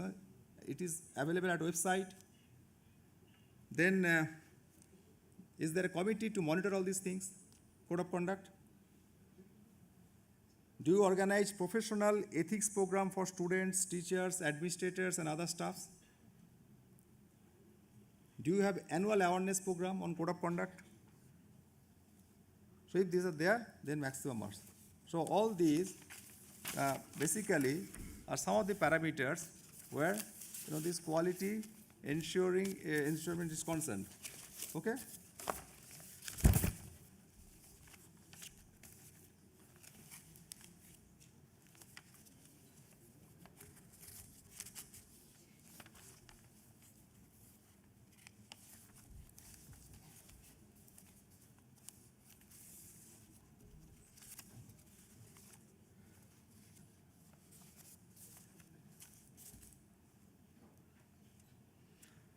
Okay, need me to continue further? Okay. Not getting bored? Any question? I think no question. No. So this benchmark had to be followed. Now I will show you something, at least now visual part should be. Let me check.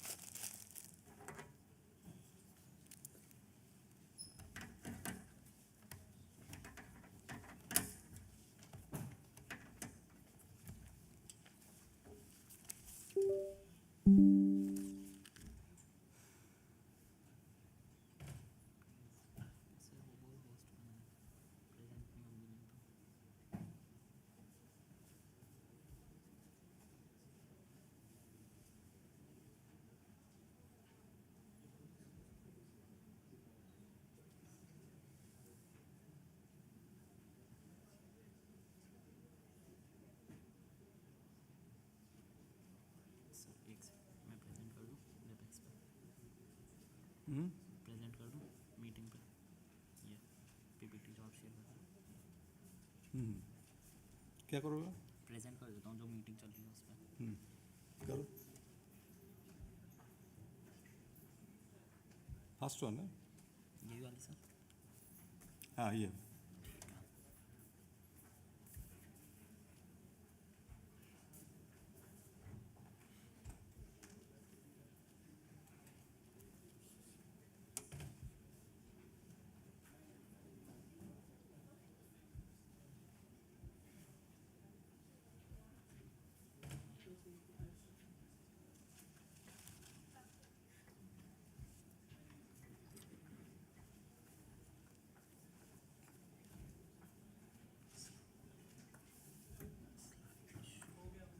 हो गया तू? हो गया?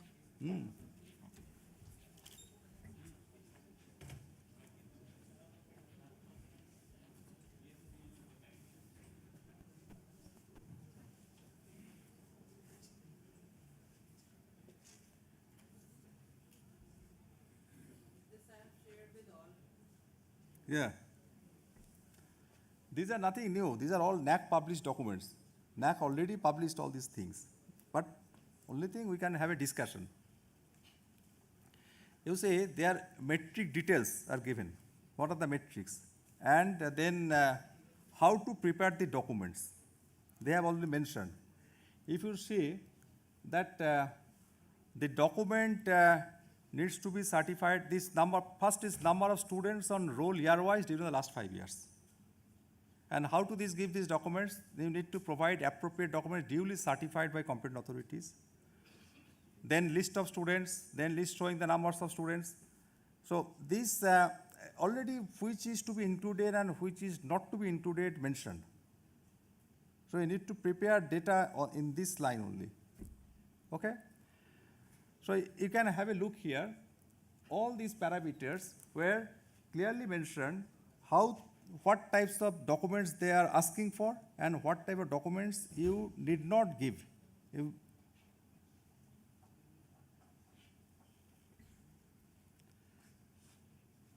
Do you have a browse on the entire things? Next, we can go to next slide.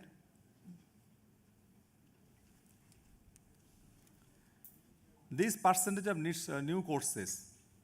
As I said, 20% courses you have to show, we have introduced as new courses in the last 5 years to get maximum marks. But for that, what is required? It is required that minutes of your board of studies. That should clearly specify the syllabus, approval of these new courses. Then subsequent academic council meeting. Okay. Otherwise, only saying that we have 20% new course will not serve the purpose. Board of Studies meeting, academic council approval, that is required. Okay. All are recorded, documented. Certificates, value-added courses, MOOCs and all these things. This basically, here of whatever courses you are offering for add-on certificate value-added programs, this should be available at institutional program brochure. And then certificates. The certificates received by the students for completing these courses, that should be made available. Okay? And only the courses which are having more than 30 contact hours only to be considered. Okay?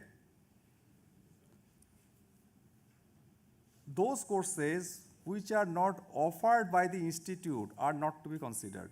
That means these online courses are to be offered by the institute, that should be specified at your institutional brochure programs, that should be made available. Only those courses are allowed. Not all the courses. Any students can take up any courses, but that will not serve your purpose. Only those courses as mandated by you, more than 30 hours, that will be considered. Okay? Percentage of programs, there are these components of field projects. Here you see, here also you need to get approval of Board of Studies. And internship completion letter from the host institution. If they visit to some industries for taking internship, certificates from that particular industry is required.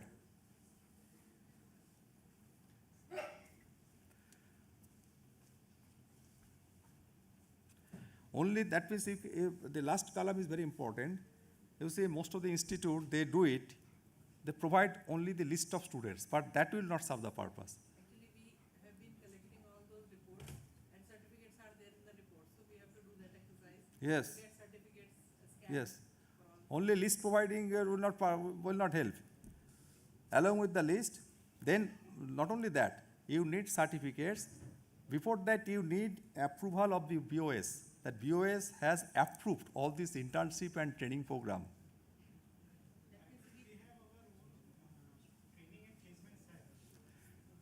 Training and placement cell means, as this is a part of your curriculum, you are sending the students to then it is a part of your BOS activity. Board of Studies, they will We give marks after the training. No, that is okay. But this maybe we are sending for 30 hours or 60 hours or maybe some weeks to other places. 4 to 6 weeks. That is one part. But as per AICT mandate, you can send students at any point of time. Okay, if after the semester is over, then also you can send the students for short-term training and all these things. But whatever is that, it needs to be structured at BOS meeting. It is already there in the BOS. We have passed it. This much of hours will be engaged for internship. Right.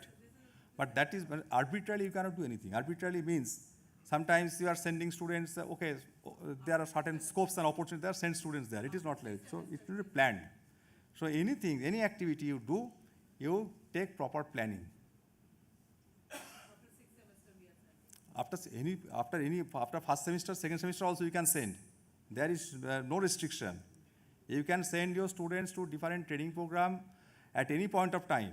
But thing is, it should not be arbitrarily. It should be properly planned.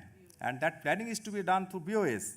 And then after this, all these things is over, you need to get the certificates and all these things as a corroborative evidence for all these training programs. Is this okay?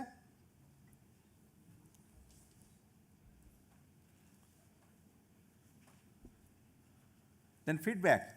Feedback, you see, as I said, all this feedback collection, feedback analysis, action taken, these are to be provided in the form of link at the university website.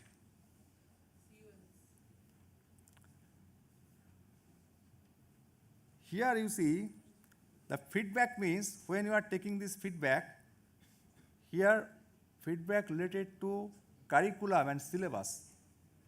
These will only be considered. Okay? Any feedback related to curriculum and syllabus, academic curriculum, these are to be considered.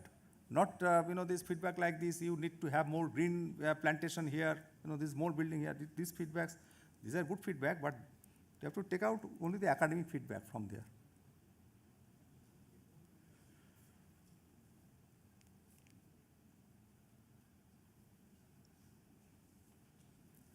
Enrollment percentage, here you see any document, this how many seats are, these sanctioned seats and all these things. Your competent authority, when Vice Chancellor, your, this Executive Council, or what is called, your Board of Governance or Executive Council, so Board of Management. So all this approval at Board of Management or resolution at the Board of Management, everything is required. Okay.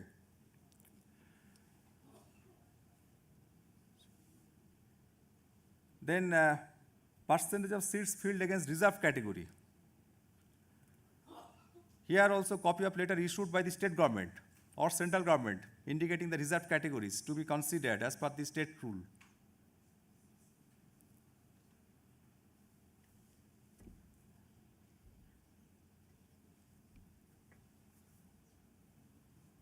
The student full-time ratio, teacher ratio, I already explained. You can see column number 3.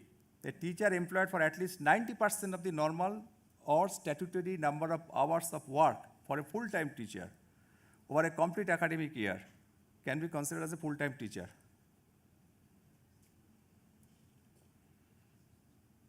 For PhD and all these things, honorary doctorate and all these points cannot be considered. Okay, when you are submitting list of faculty members with PhD, you can see last column, honorary doctorate degree are not to be included. And percentage of full-time teacher for point number 2, you need to give this, sometimes they furnish appointment letter in regional language, but that will not help. Okay. Teaching experience of teachers, this experience certificate. The teachers, they have 2 types of experience. One is after joining at this university, another is before joining to this university. Before joining to this university, the experiences in teaching at other places, that needs to be collected. That document should be authentic. And after joining this university, whatever is this experience is there, as on date, when you will be submitting the SSR, that then experience certificate is to be provided by competent authority, maybe your registrar.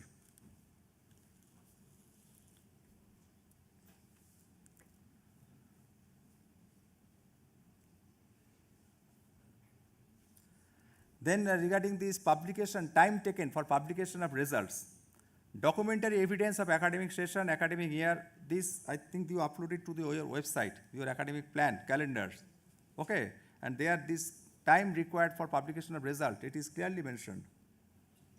Is it mentioned there? So if it is there, okay. If it is not there, kindly check. No, that is not the question. Question is, this is the date for end of examination. This is the date for publication of results. Okay.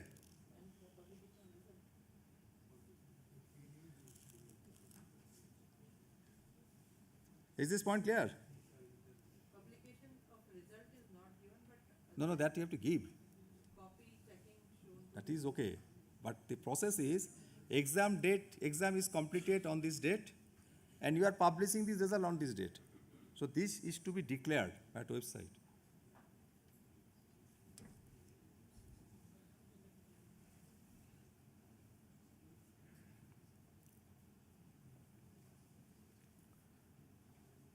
The student complaints or grievance regarding these examination systems. Here, if there are multiple complaints from one student, only one complaint is to be considered. One complaint per student. Okay. More number of complaints from one student, it will not be considered. Only one complaint for one student. Okay. Automation. Regarding automation, you are telling that 100% automation is there, but here you need to provide screenshot. There, the system is there, screenshot of the exam portal. What is, this function, what is functional here? And bills and all these things. Annual maintenance contract, bills, everything is to be provided. Okay. Whenever you are showing this exam management system, the screenshot is to be given along with the bills and all these documents for purchasing and AMC of this contract.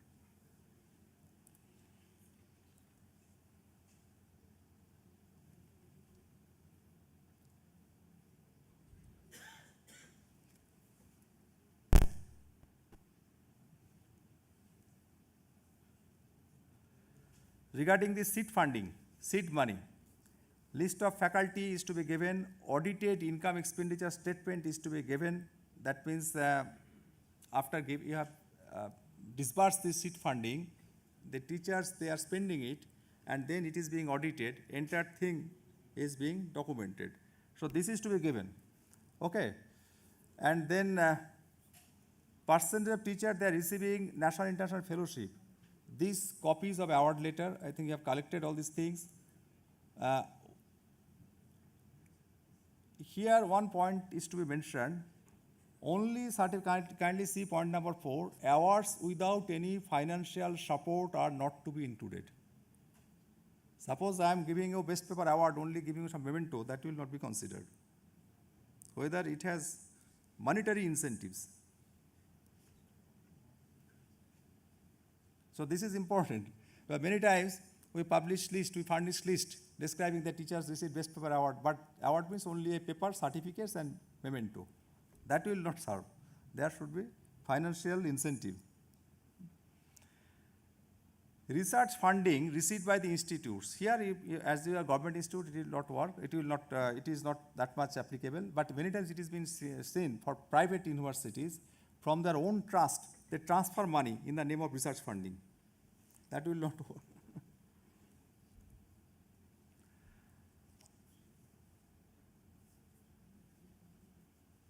A number of research projects. Here, I think all these things, these sanction letters by funding agencies, this is very much, this is mandatory. Then number of awards. Awards means only number of awards received by research innovation. Here, these patents not to be considered. Participation, presentation, certification, workshops are not to be included.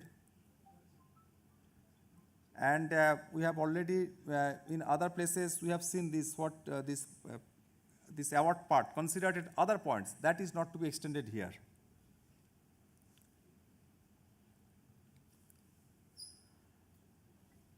So, For patent, patent means awarded patent, published patent. Only submission of application for patent. This will not help. Number of PhD awarded, or this interview viva process is over. These will be considered. Number of research papers. Here you need to be careful regarding incomplete entries. So you need to give details. This at university, link of the papers published in journals listed in UGC Care, and link of this to your university website. Link of these papers, but it should be complete entry. Incomplete entry will not be captured by DBB. Many times it is being seen, university is claiming they have published 500 papers or 1,000 papers, but DBB could capture only 100 or 200 papers because of this incomplete entry at university website.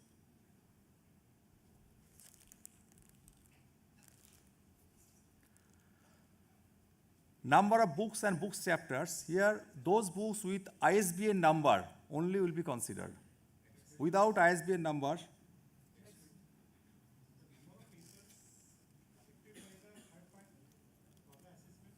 yes, DBB is always by third party. So there are two sources for collecting data. One is from UGC Care List website, another is from your university website, because university website there are also details of publication there for faculties. So you need to create a page where publication details in proper format is to be maintained so that DBB can capture data from there also. But the format is given somewhere? Which one? To keep the data on the website, there is a format. That you see, if you look at this Google Scholar or all these things, this format is there. Okay. Suppose I am capturing data from Google Scholar, and that is to be corroborated from a university website, or vice versa. University website are claiming this paper, I am checking at Google Scholar. If these two formats are not tallying, that software cannot sometimes read and get confused. Okay, if these two matches, then only you will get this score, otherwise it becomes 0. So we have to copy all Google Scholar score into website? Right. If it is UGC Care, then follow this UGC Care list. If it is Google Scholar, follow the Google Scholar list. Something. So otherwise, what is happening? There is a mismatch. Mismatch means you will not get the score. Okay.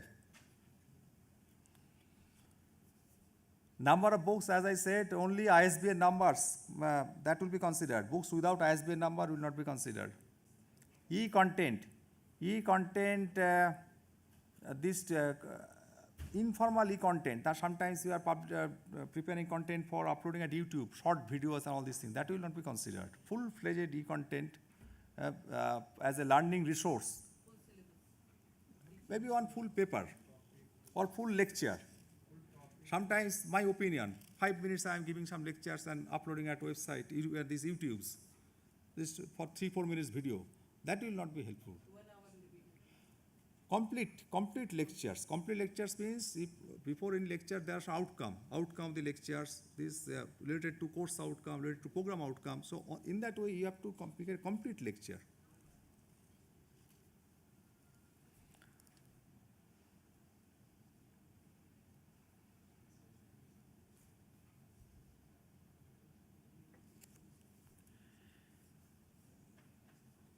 Revenue generated from consultancy, amount generated through consultancy and corporate training, these will be considered. Research project grants you should not give here. Consultancy, corporate training is all inclusive of all monetized training. Number of extension activities. Extension activities, this is basically neighborhood services. Services extended to neighborhood. So kindly see, this is sometimes integrated with your curricula. You have NSS and all these things, right?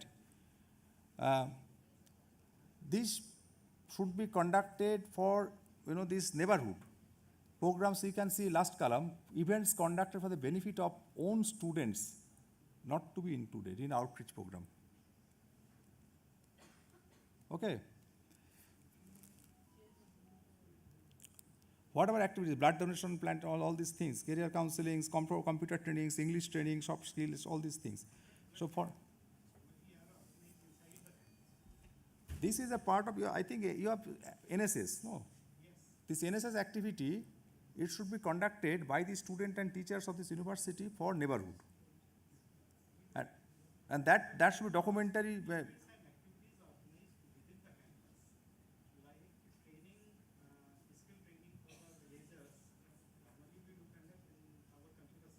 That is okay, but they are outside people, outsiders. You may not go outside also. You can bring outside people to your campus for these sorts of training, but these beneficiaries should be outsiders.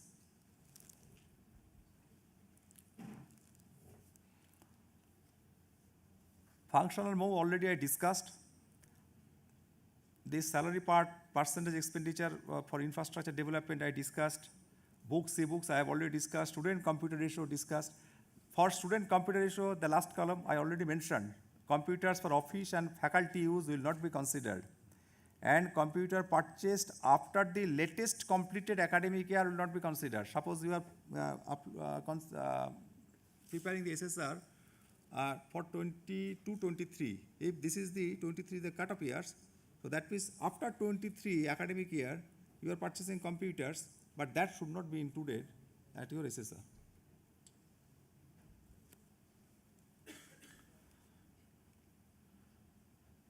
E-content development, these audiovisual centers, lecture capturing systems, all these things, the facility, what is there. This documentary evidence, that facility is there you are claiming, only that will not help. Only you have to give supporting documents, geotagged pictures, purchase bill, stock registers. Stock registers means these facilities there in the softwares, video mixing systems, all these things. So all this facility, what you are having for these particular aspects, you need to give documentary evidence in support of all these things.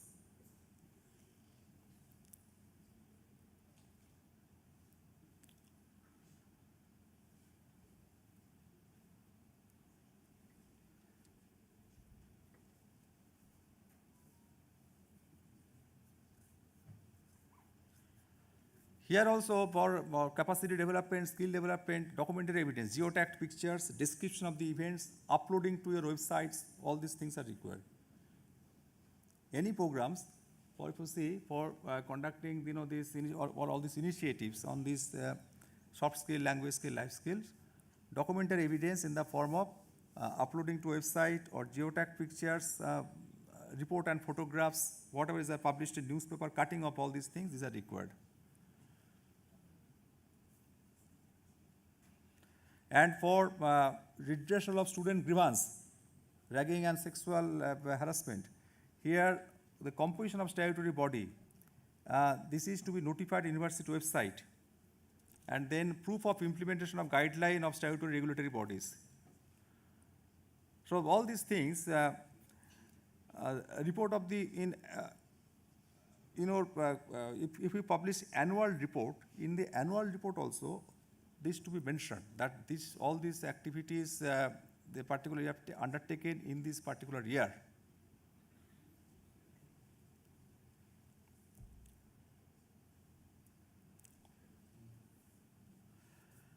For placement, if the one student gets multiple placement, that will be considered as one only.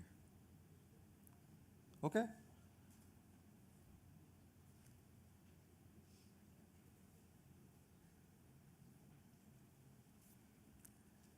Next is for progression to higher education. Someone qualified GATE but did not take admission, that will not be considered. Only passing this qualifying examination, that is not enough. After passing, whether that this admission process completed this admission process, they have joined these programs, then it will consider.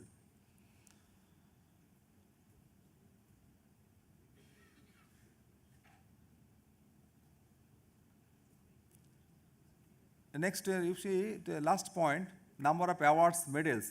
Here, this last column you can see participation, appreciation certificate, these will not be considered.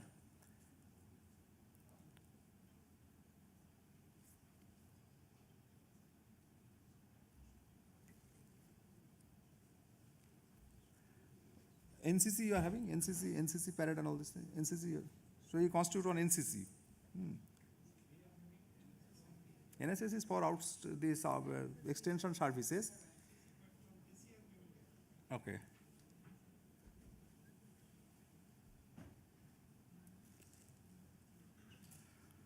The sports that already we discussed. For alumni contribution already discussed. And then whatever is there, you have to furnish these bills, vouchers, documents, all these things that alumni has contributed.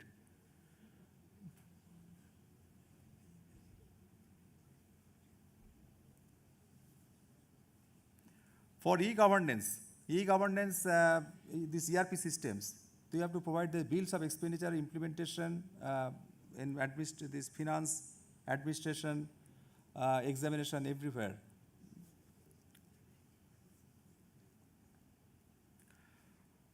For support to these teachers, financial support, proof of payment.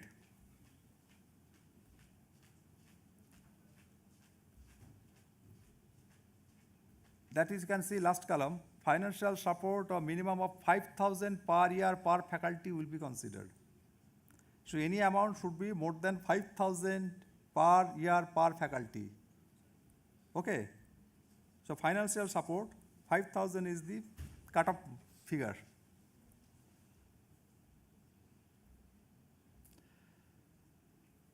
Now this next one, this percentage of teacher undergoing online face-to-face faculty, all these things. You see, if one teacher, if they participate or attend more than one professional development program in a year, that will be considered as one only. And attending only mere attending seminars, invited talks, this will not be considered. And this duration should be as prescribed by UGC. For faculty development program, 40 hours, this as per UGC prescribed guideline, 40 hours, this faculty contact period is required, either online or offline.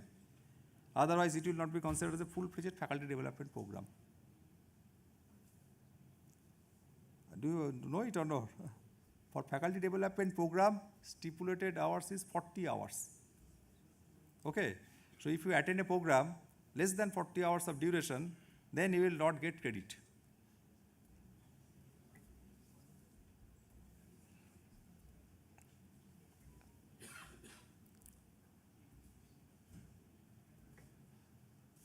From government bodies, non-government bodies, funds, grants, which you are getting. So all these documents, these particularly, this bills, all these things, purchase documents, these are to be, this mentioned, the financial document.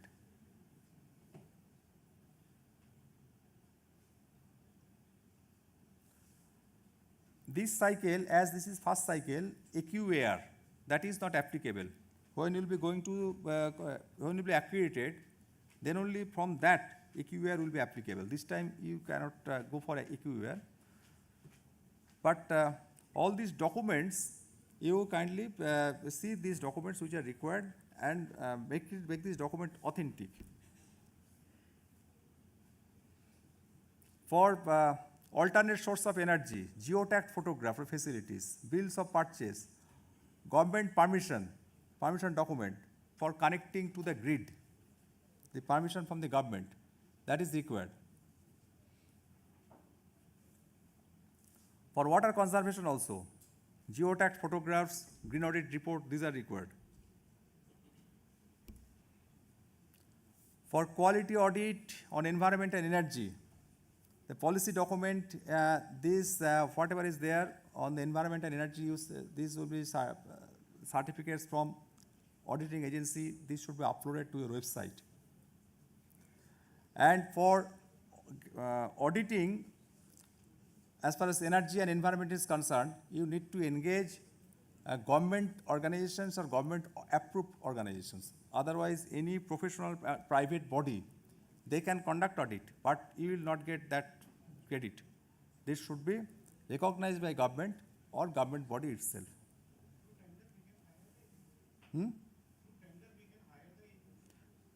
But you have to check whether they have government recognition. Anyone can participate. I can be auditor also. But do I have this government recognition to be an auditor? Whenever you will be going for tendering also, you kindly specify this, that organization should have government endorsement or recognition. Government certified auditors. Otherwise, you see, many times it is seen that anyone can do audit, but afterwards you will see that this audit report is not acceptable. But this should be government certified. Government certified. They need to, get them enrolled at the government, this list of credentials. Otherwise, it will not get the credit.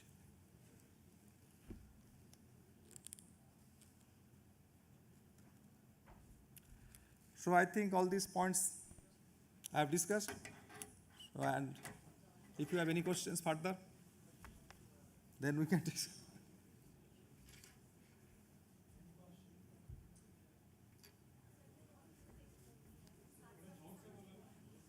थोड़ा जोर से बोलिए।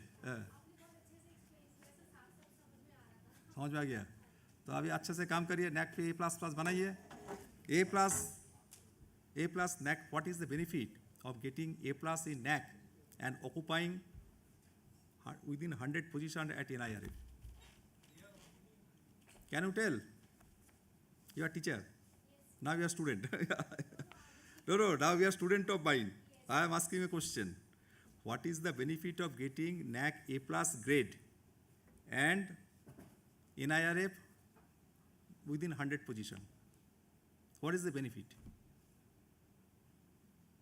Can anyone tell?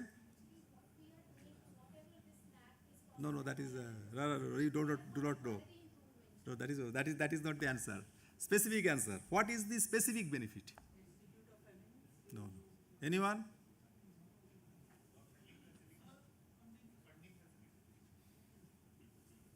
Specific benefit is then you can run your online courses. ODL, that online courses for, this, you can have a separate wing for online courses, for getting admitting students to these programs, whatever IIT Madras and others are doing. Okay, then you are eligible. Amrita University, have you heard this name? Private university, they are eligible for online programs. Then you can have your online courses, online content, you can admit students, you can earn revenue. So this is the benefit. This is the criteria requirement. This is a requirement. Okay. So NAAC A+ and within 100 position in NIL. Both together, not all. Together.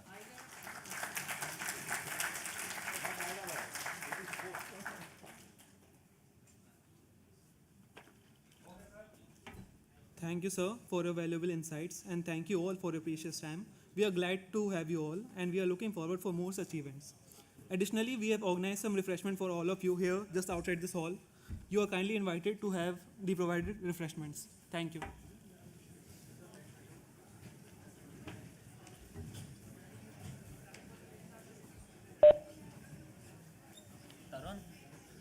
Tarun, and कर दूं?